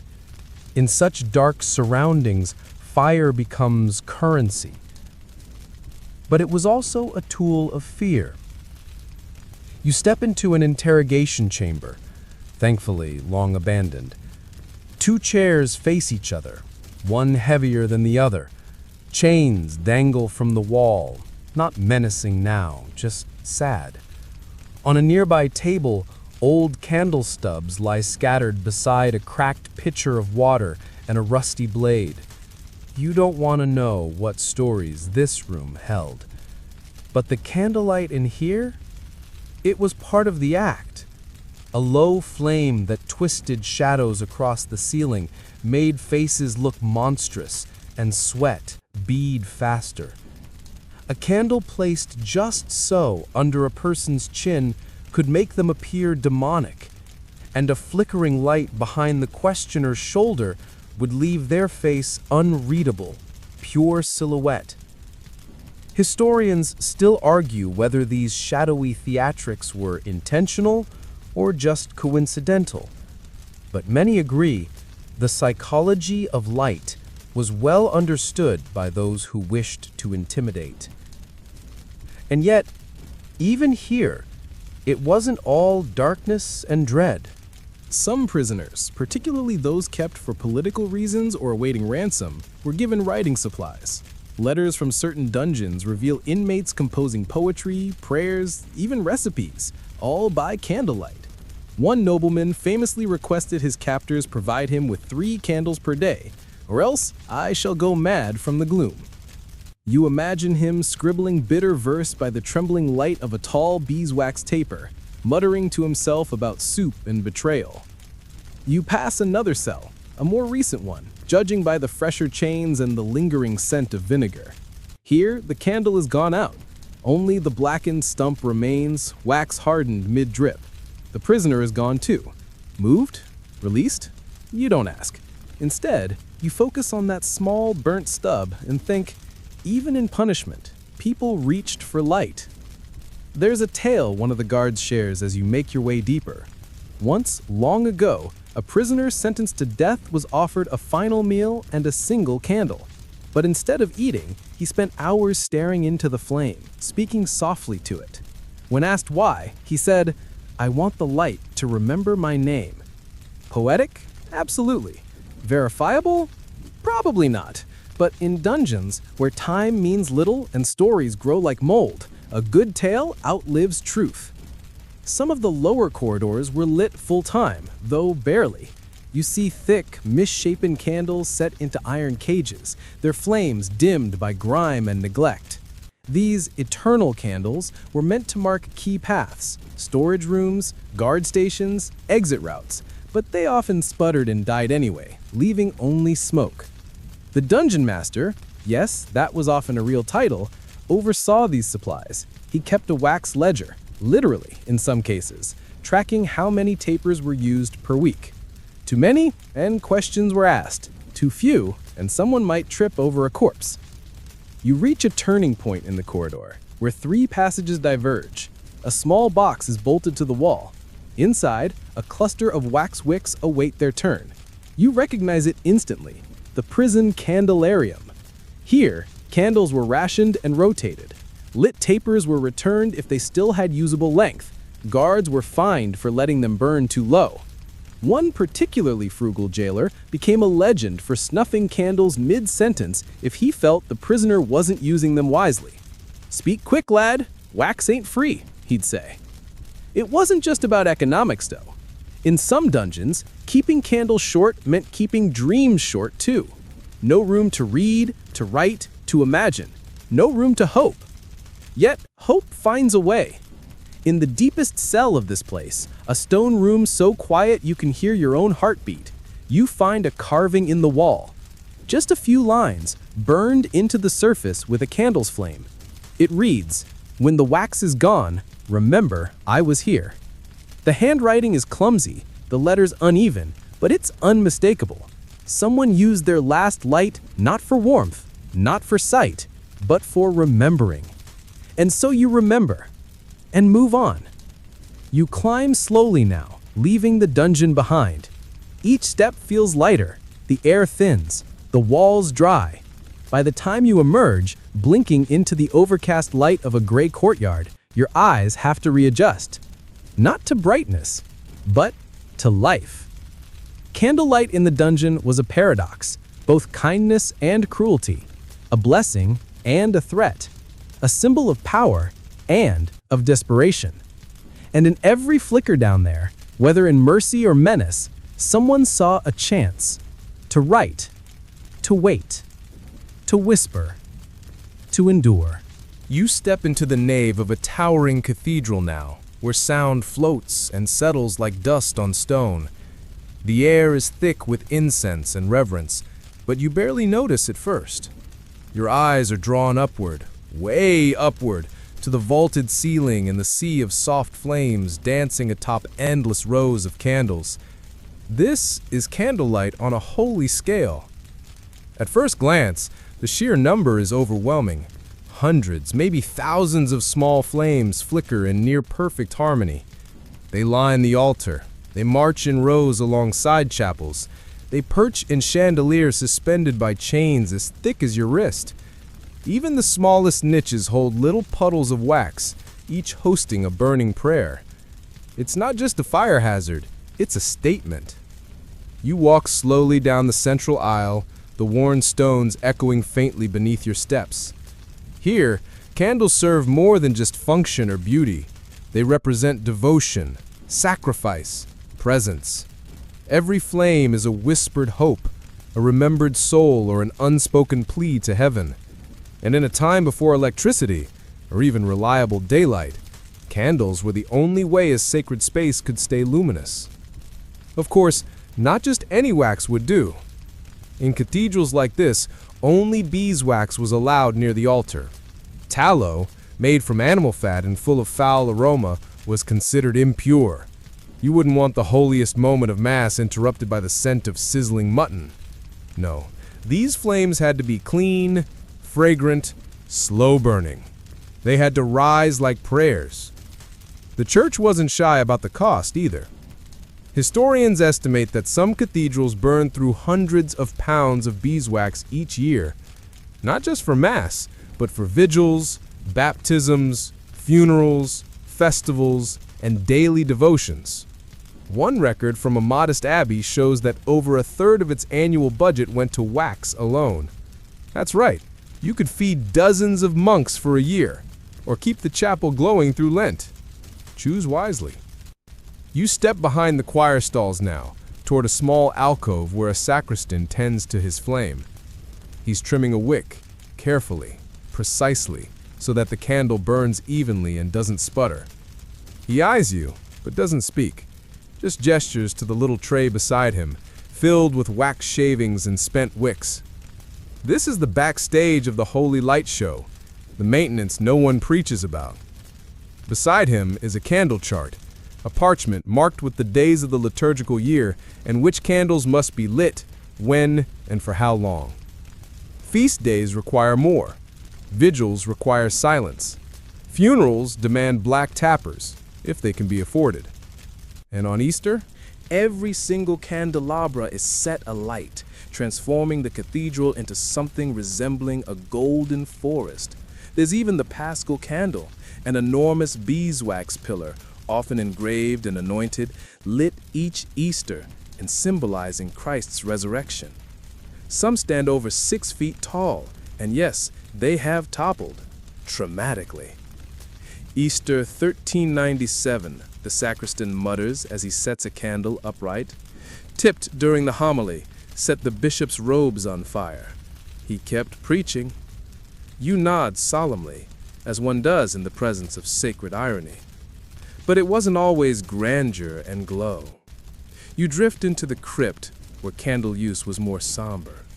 Here, priests performed quiet services, read scripture aloud, and offered prayers for the dead, all by candlelight. The air is still, your breath seems loud. The flames cast long, stretching shadows along the stone walls, where bones rest in silence, and the damp curls your hair. Candles here weren't merely symbolic, they were psychological. A shield against fear, a mark of faith, a whisper that even here, in the land of the dead, there is still warmth. Some monks believed candlelight kept spirits at bay. Others thought it helped souls ascend. And still others, perhaps less mystically inclined, simply found it hard to read Latin in the dark. Historians still argue whether the number of candles lit for a soul had any official doctrinal basis, or was more a matter of local tradition. In some regions, 7 candles represented the 7 virtues. In others, 12 marked the apostles. And in wealthier towns, it became a bit of a competition. Whose funeral glowed brightest? You climb back into the main nave, where parishioners have begun to gather. A line forms before a small altar dedicated to St. Jude, each visitor dropping a coin and lighting a votive candle. The flames are tiny, but heartfelt. Some hands tremble, others move quickly as though practiced. You pause beside an elderly woman who presses her palms together after lighting hers. You wonder what she asked for. Healing? Forgiveness? A good harvest? A gentle death? The priest walks past, nodding at each person. Behind him, a boy carries a tray of fresh votive candles, already trimmed and ready to replace the burned-out ones. A quiet economy of light, constantly in motion. Not all candles were given freely. In some towns, worshippers were expected to bring their own from major services, especially for processions. On holy days, entire communities would march through the streets holding candles aloft, the wax dripping over their hands, the flames threatening to snuff out with every gust of wind. Candle sellers loved these events, of course.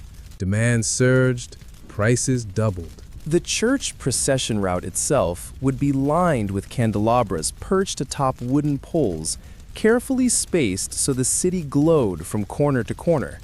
Even the beggars got involved, some holding borrowed tapers just to be part of the movement. One account from a Spanish city tells of a holy procession in which a baker's apprentice lost his shoe and his candle at once. Rather than stop, he limped the entire mile with a piece of firewood dipped in grease, insisting it was still bright enough for the saints. The saints, presumably, accepted the gesture. You step into the chapter house, where monks used candles to debate doctrine. Long meetings, dim light, minds sharp but tired. Candles marked time. When the third candle burned halfway down, the abbot would call a break. It was the medieval version of a coffee timer. Even outside the main church, in monasteries and abbeys, candle making became a holy vocation. Some orders kept bees, harvested wax, and molded candles by hand as part of their sacred routine. These weren't sold, these were offerings, acts of devotion sculpted into flickering form. And what of the math, you wonder? You find a small record book tucked beneath a lectern. Someone, perhaps centuries ago, has attempted a calculation. A year in the cathedral required 500 pounds of beeswax, 12,000 individual tapers, 200 Pascal substitutes, and approximately 14 reprimands for melting accidents. It's not precise, but it's enough to make your eyes widen. Because while modern churches flip a switch, the medieval faithful worked for their light. They shaped it, fought for it, paid for it, prayed beside it. And in that flicker, they found something lasting. You sit now in the back pew, the last of the candles settling into stillness. The Mass has not yet begun. The air hums with expectation, with history, and with warmth. The flames do not dance for you, exactly, but they include you, as they did for countless others. You exhale slowly, the scent of beeswax filling your chest, and feel for just a moment as if time itself is candlelit. You're out of the cathedral now, blinking again in the daylight, though it's the kind of medieval daylight that feels more like a dim suggestion of brightness. A cloud-covered sky hangs low, and your boots squelch against damp cobblestones. The streets are busy, but not in a frantic way. Just the low, endless hum of people living their very long, very candle-dependent lives. You're drawn toward a procession of figures trudging up the main road, their feet dusty, their cloaks weather-stained. A tangle of wooden carts creaks behind them, pulled by sleepy mules and even sleepier boys. You're in the presence of pilgrims, and where there are pilgrims, there are candles. Because believe it or not, even the devout needed to pack their light. You shadow this makeshift caravan as it slows near a marketplace. The pilgrims begin to disperse, wiping their brows and stretching stiff legs. Some drop to sit on crates, others head straight for the stalls, specifically the ones with waxy displays and small signs etched with candles, prayers, and saints' names. You've arrived at the candle vendors. They pop up like mushrooms after rain whenever a pilgrimage is near. Their booths are messy but sincere.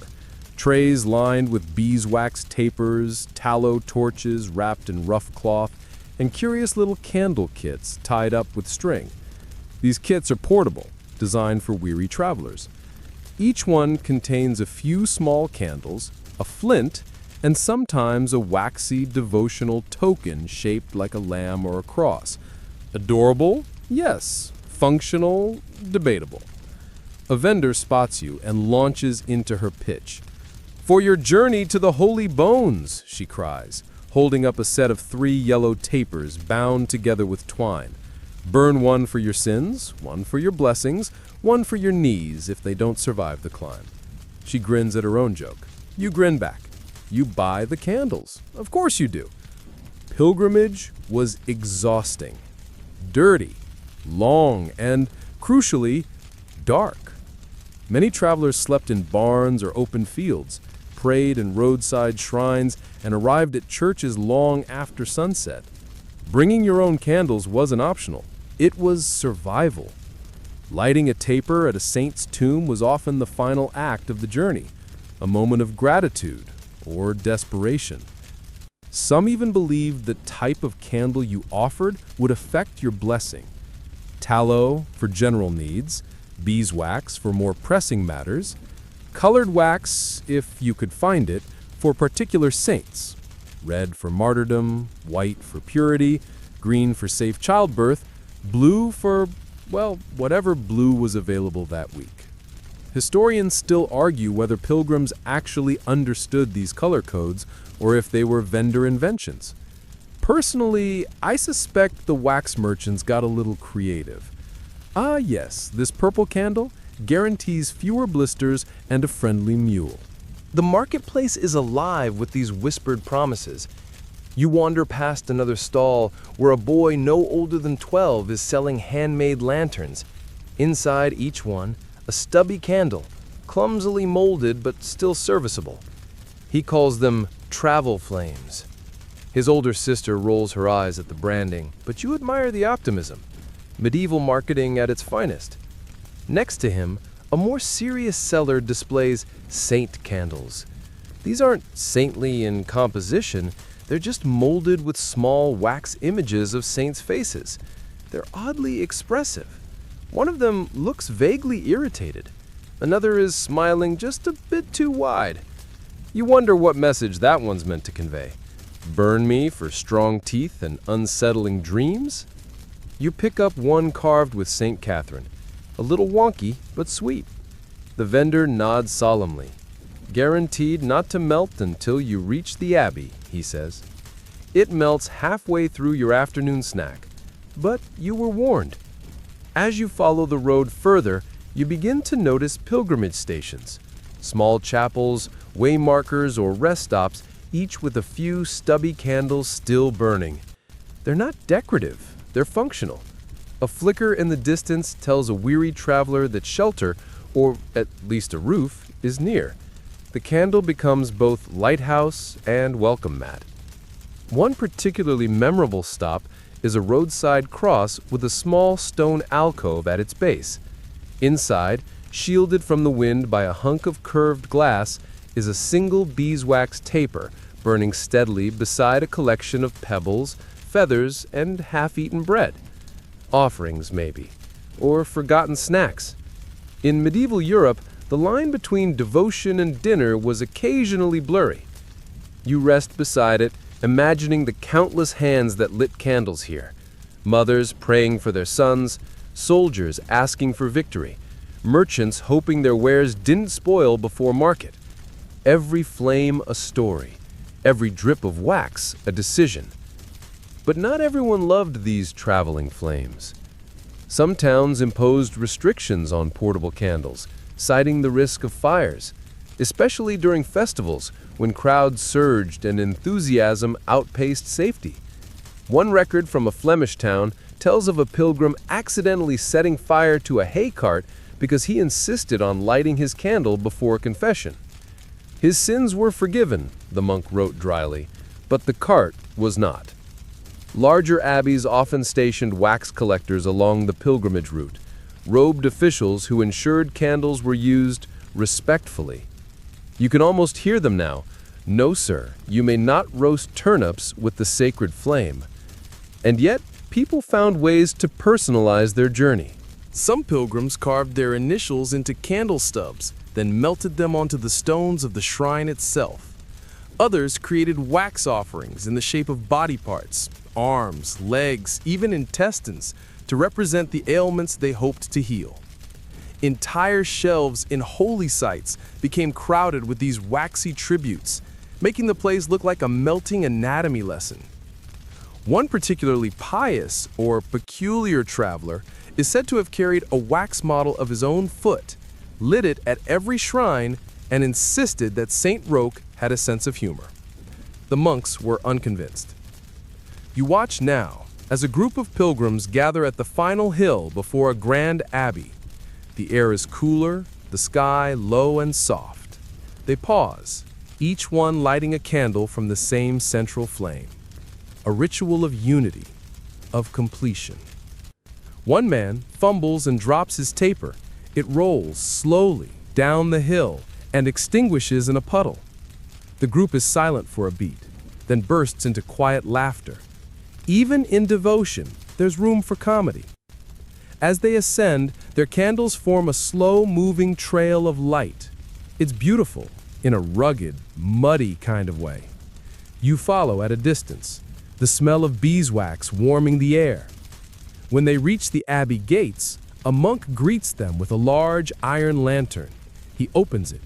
One by one, the pilgrims use his flame to light the altar candles inside. Light born from light. A relay of hope. You sit on a stone bench near the entrance, the pilgrimage complete. Around you, the air settles. The candles inside the abbey windows glow soft and steady. And for a moment, you realize that candlelight wasn't just about visibility on the road. It was evidence of presence. You were here. You walked this path. You burned a flame that only you carried. The wax may melt, the wick may fade, but the light, that lingers. It's early morning now, the kind of pale medieval dawn that arrives not with fanfare, but with a quiet sigh. You wake with a chill in your bones and the scent of wood smoke in your nose. Somewhere in the village beyond, roosters are trying their best to sound important, but today, something else hangs in the air. Unease. You step outside and the cobbled road is strangely quiet. Doors remain shut. Windows barely crack open. There's a tension to the light, even as it begins to stretch across rooftops. No one lingers at the market square. The church bells don't ring. You realize you've walked into a town in the grip of plague. And you, dear listener, are a candle maker. Lucky you.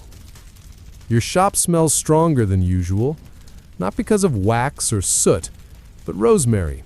Sprigs of it, bundled in tight clusters, hang from the beams, the shelves, even the windows. Some are tied with red ribbon. Others are burned at the tips. There's also garlic, sage, thyme, lavender. Basically an entire herbalist garden suspended in your waxy little workspace. You didn't suddenly take up aromatherapy. This is survival. Because in plague years, and there were many, people believed scent could stop death. Candles were no longer just for light or prayer, they were now tools of protection. A burning candle, especially one scented with purifying herbs, was thought to cleanse the air, keep away miasma, and maybe even scare off the plague demons themselves. Yes, those were a thing. Artistic depictions show them as bug-eyed gremlins with really bad skin. You glance at your inventory. Half your shelf is now devoted to healing candles. Some are simple beeswax infused with rosemary. Others are more experimental. One particularly strange batch contains mashed garlic and rose petals, and you've already nicknamed them dinner date disasters. But they sell fast. People come quietly to your shop, dropping coins on the counter without making eye contact. They don't want to linger. They just want their candle and maybe a moment of comfort.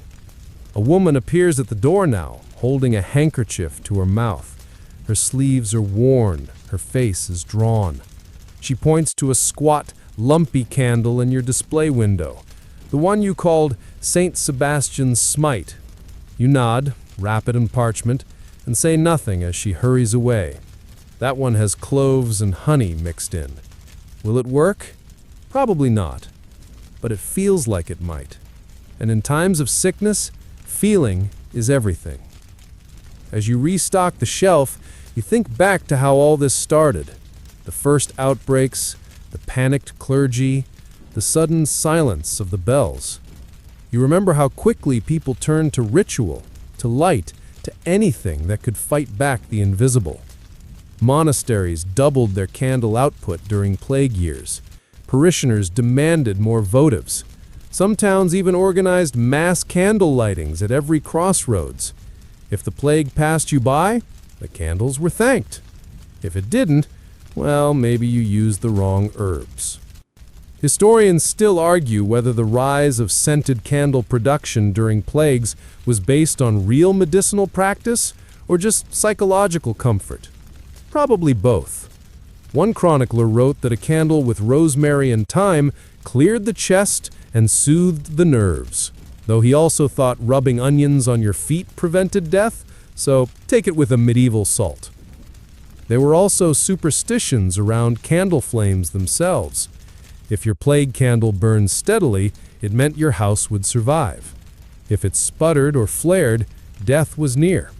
If the wax cracked audibly, it was said to be the devil laughing. You stopped using that particular mold.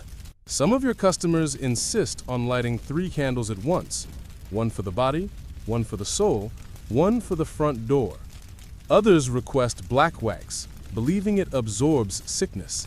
Still others carry their candles around all day like waxy talismans. There's even a rumor that a certain abbey, deep in the woods, makes candles from sacred bees, raised only on consecrated flowers. You've never seen one, but a man swore it healed his goat. Or maybe his gout. Hard to tell with his teeth situation. You stir a new batch of wax now, gently mixing in dried basil, trying not to gag at the mix of herbal and animal smells. You've switched to boiling tallow more often since it's cheaper and burns faster. People are going through candles quickly these days. They don't just want light at night. They want something to watch, something that says, I'm still here, I'm still fighting. And in the center of town, even the mayor has gotten in on the wax game.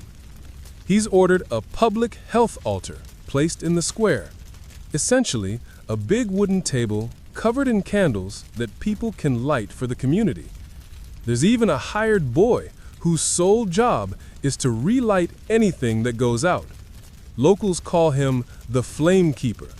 He takes it very seriously. You pass by on your way to deliver a box to the church. The table is half melted from overuse, but the air smells of time and hope. Children hover nearby, trying to sneak a peek at the relighting boy's stash of flint. At the church, the priest greets you with red-rimmed eyes and hands trembling from fatigue. He blesses the box without looking inside. You leave it near the altar and notice something strange. A wax figure of a human heart, half melted, left beside the candles. Offerings have become more symbolic lately.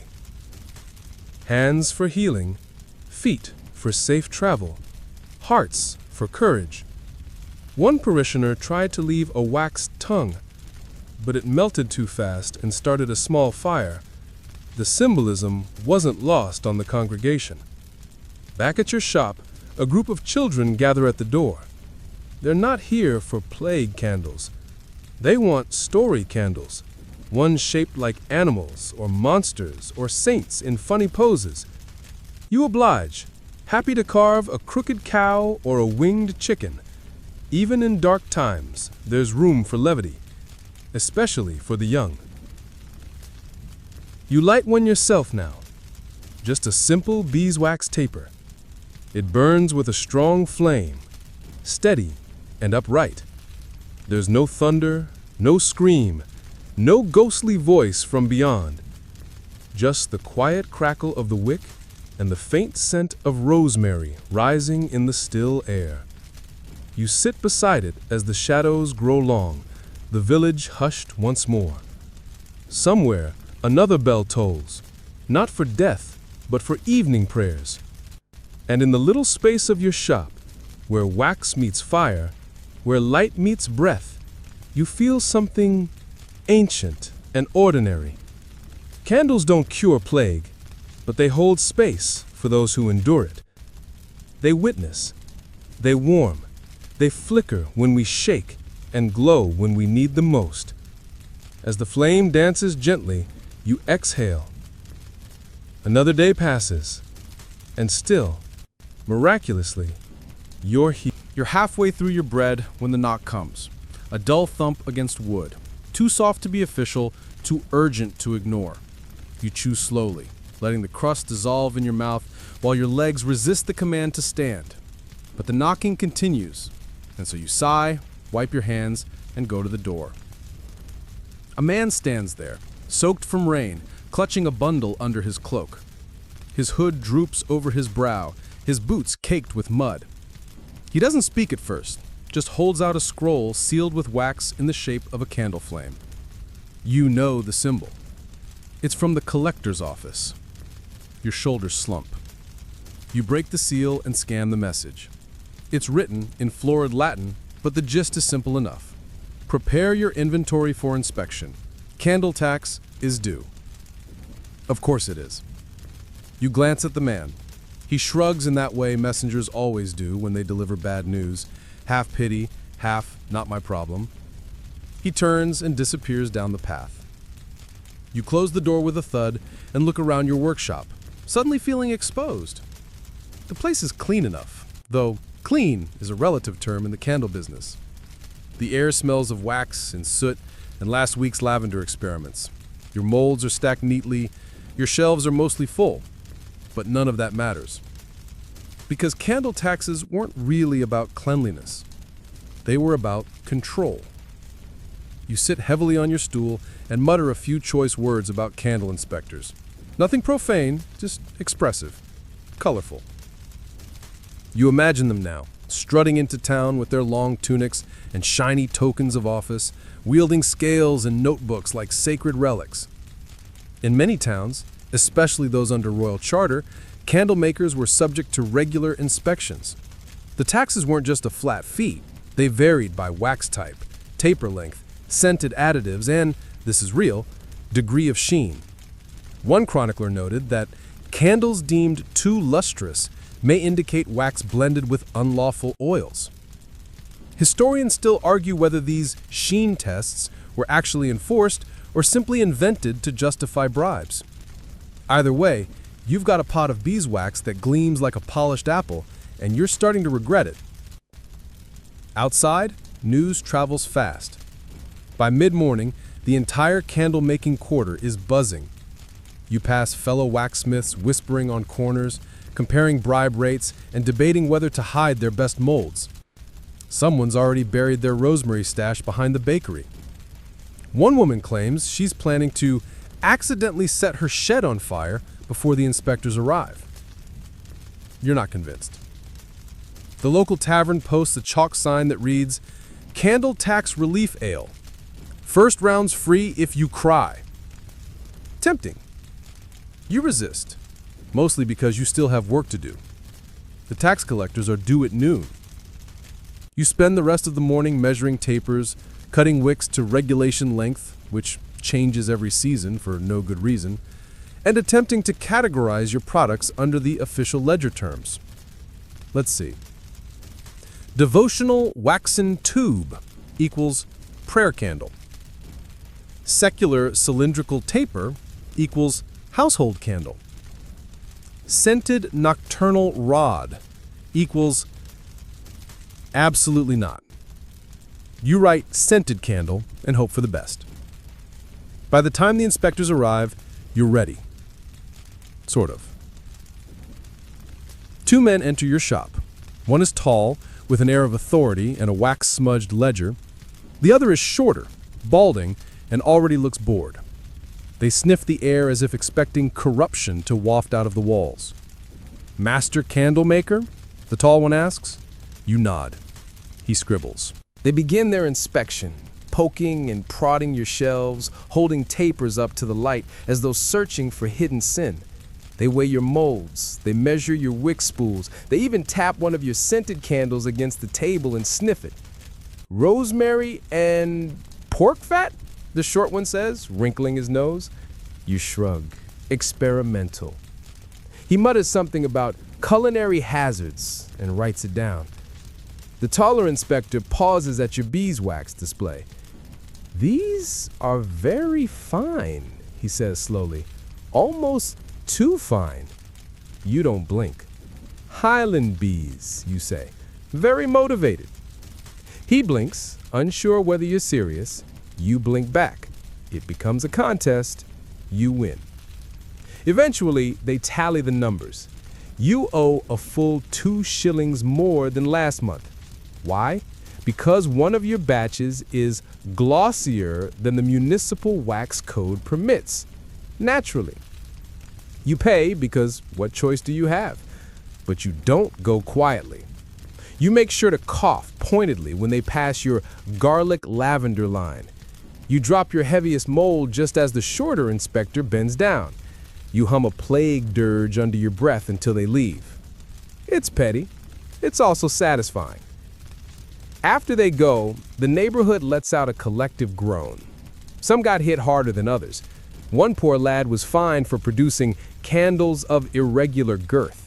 He's inconsolable. A group of candle wives march to the mayor's hall with placards. One reads, "Let us burn bright and free." A chant starts up. You join in for a bit, mostly because the rhymes are decent. Still, beneath the comedy lies something deeper. Candles were one of the few regulated trades in many medieval towns. Light was power. Wax was wealth. And the people who made those things? Constantly under watch. You return to your shop that evening, exhausted but not defeated. You light a single taper, beeswax, unglossed, inspector approved, and watch it flicker. It's smaller than your usual flame, meeker, but it's yours. The day passes slowly, as days do after taxation. You sweep the floor, you sort your wicks, you sit on your stool and listen to the gentle drip of wax cooling in molds. A rhythm, a heartbeat. You remember stories of other towns, villages that refused to pay the candle tax and got cut off from supply routes.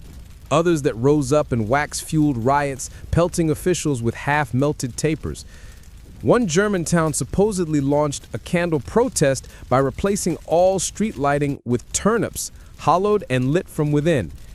It didn't work. The turnips caught fire, but the statement was made.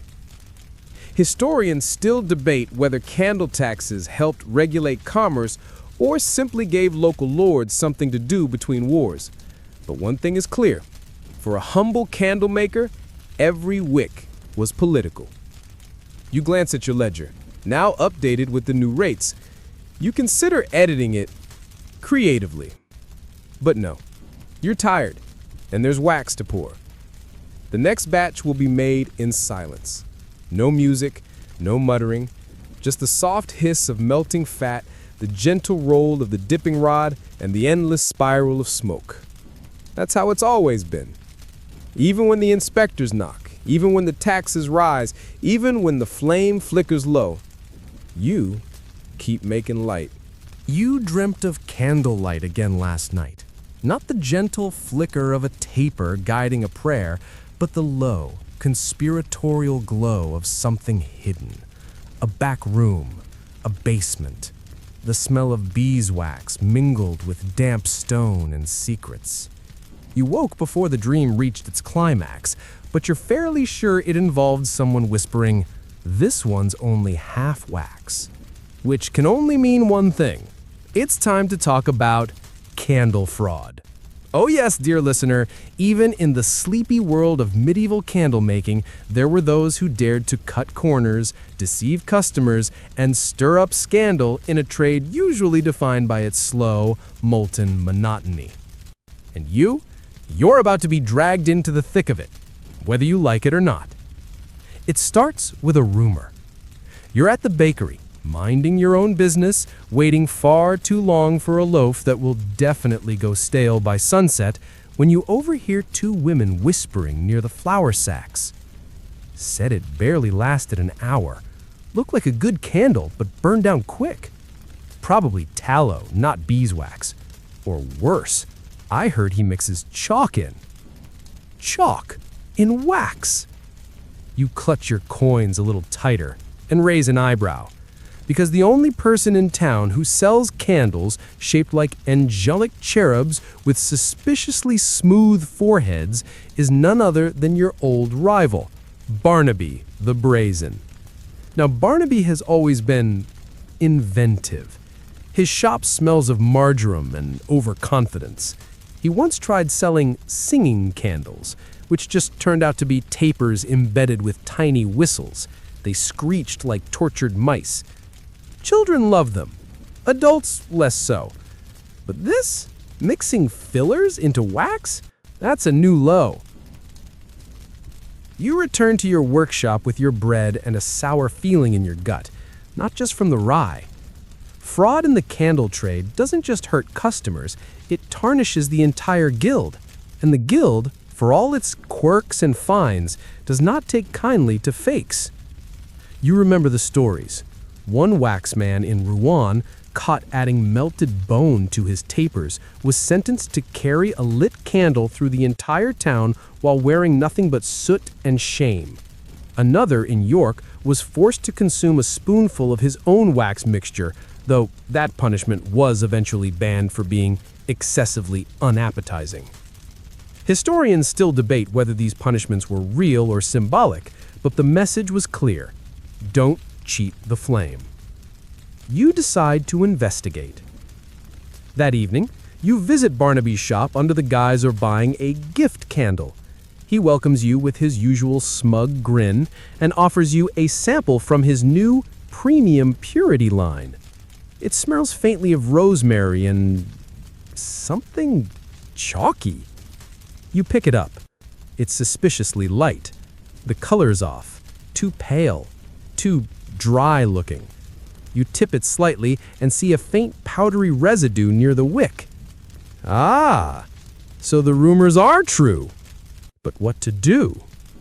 You could report him to the guildmaster, but the guild's slow. By the time they act, Barnaby will have already pocketed his profits and blamed his apprentice.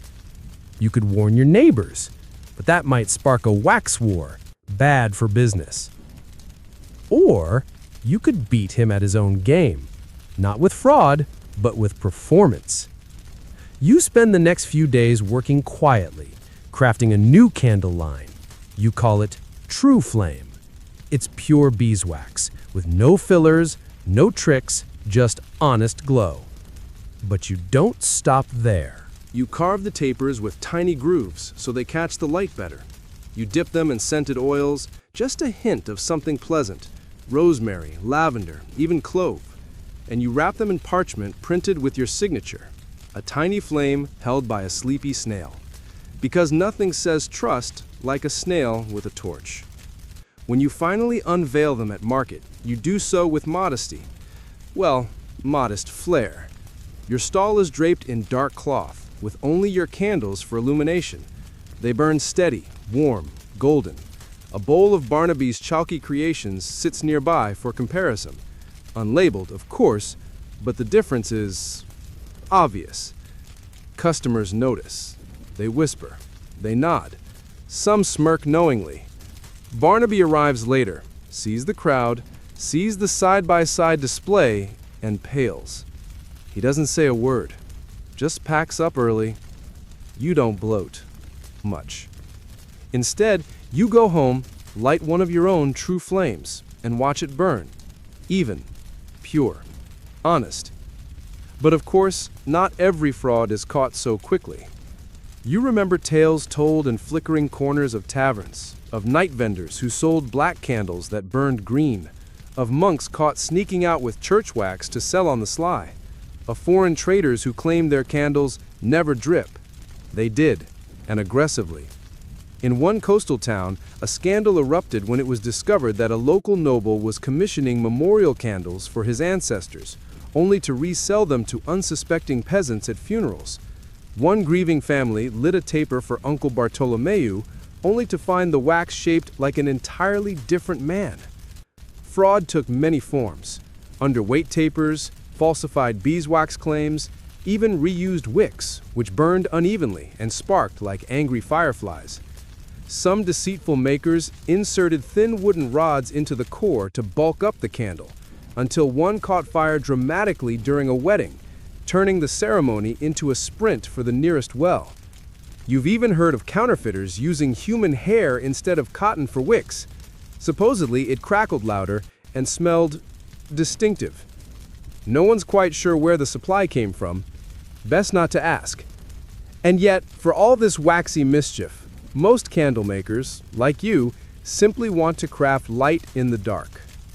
There's something deeply satisfying about honesty, about dipping the wick, layer after layer, knowing it will burn evenly, about choosing good materials, about not waking up in a cold sweat, worried that your candles might combust, or collapse, or smell like barnyard chalk.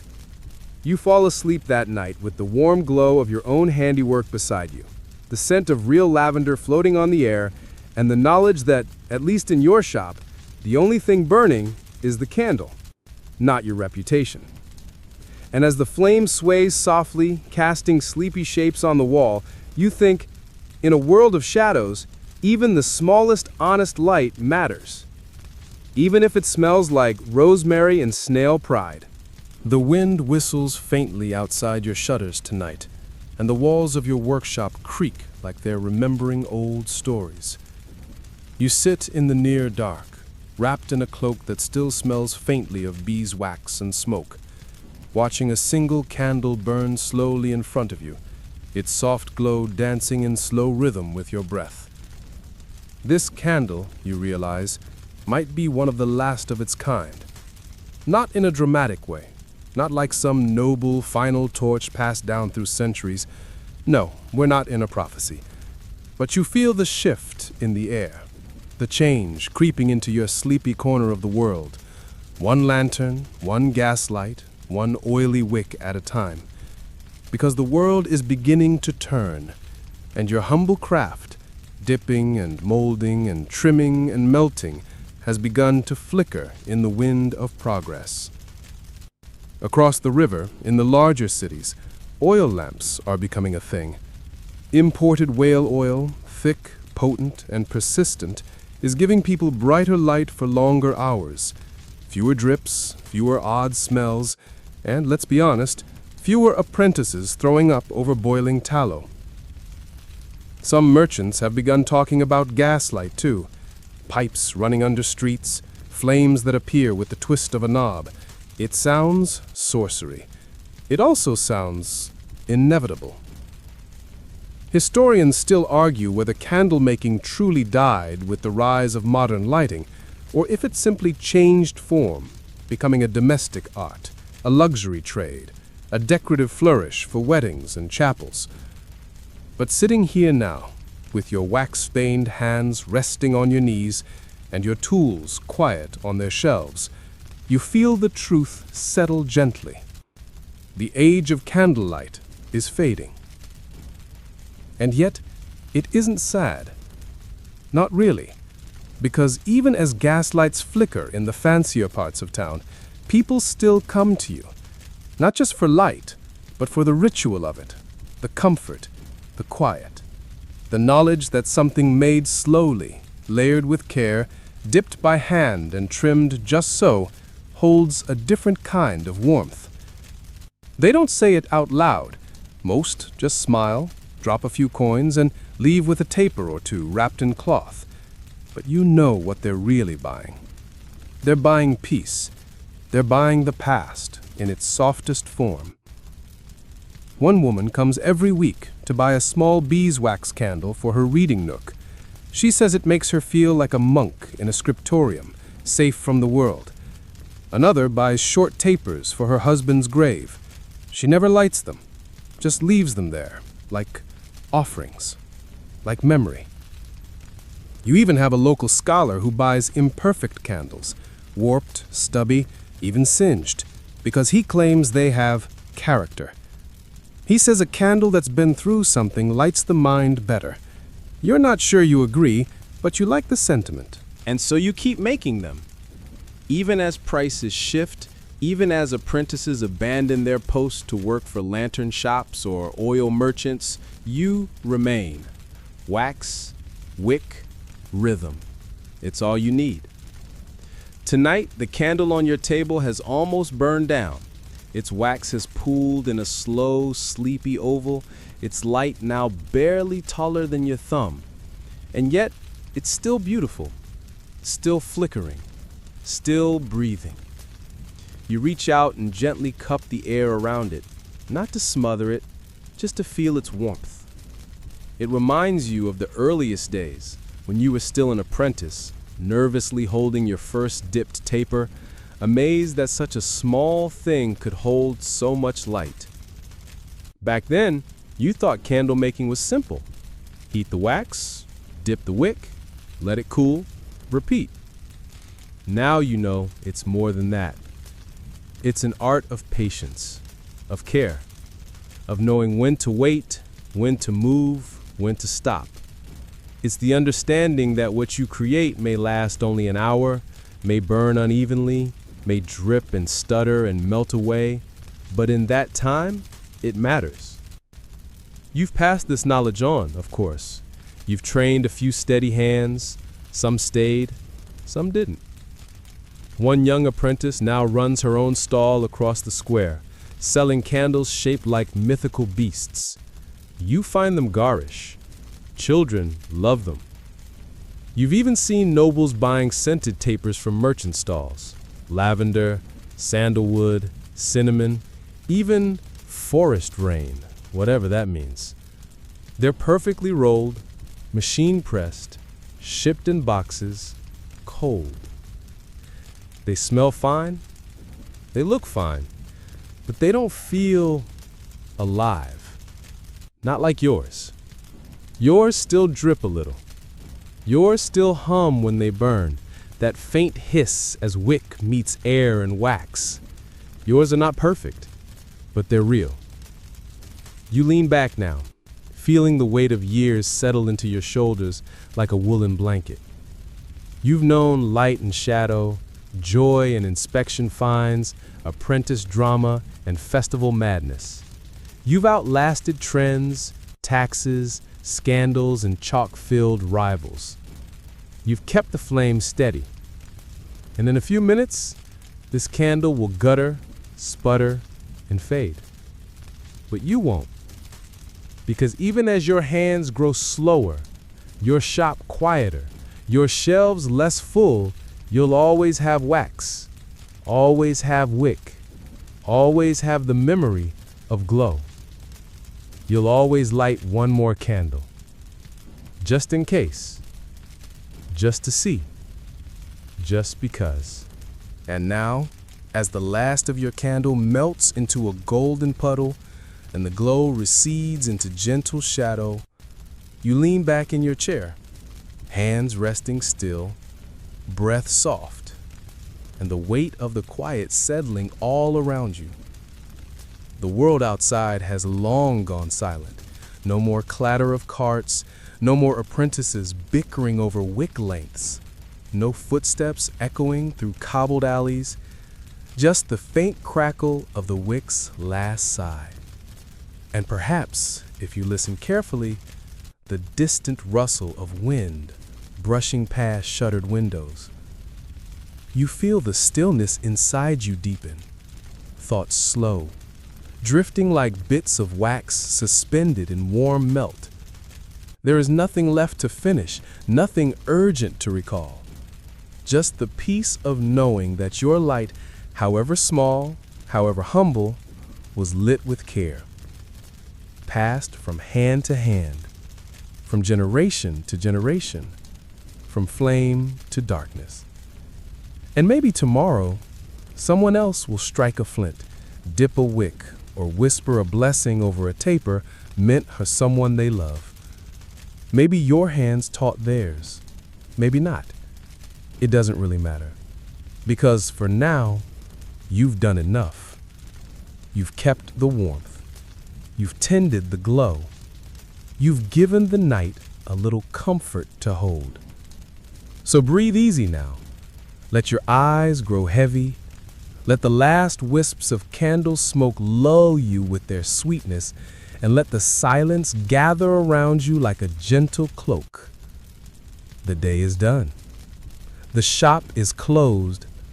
The flame rests. And so do you.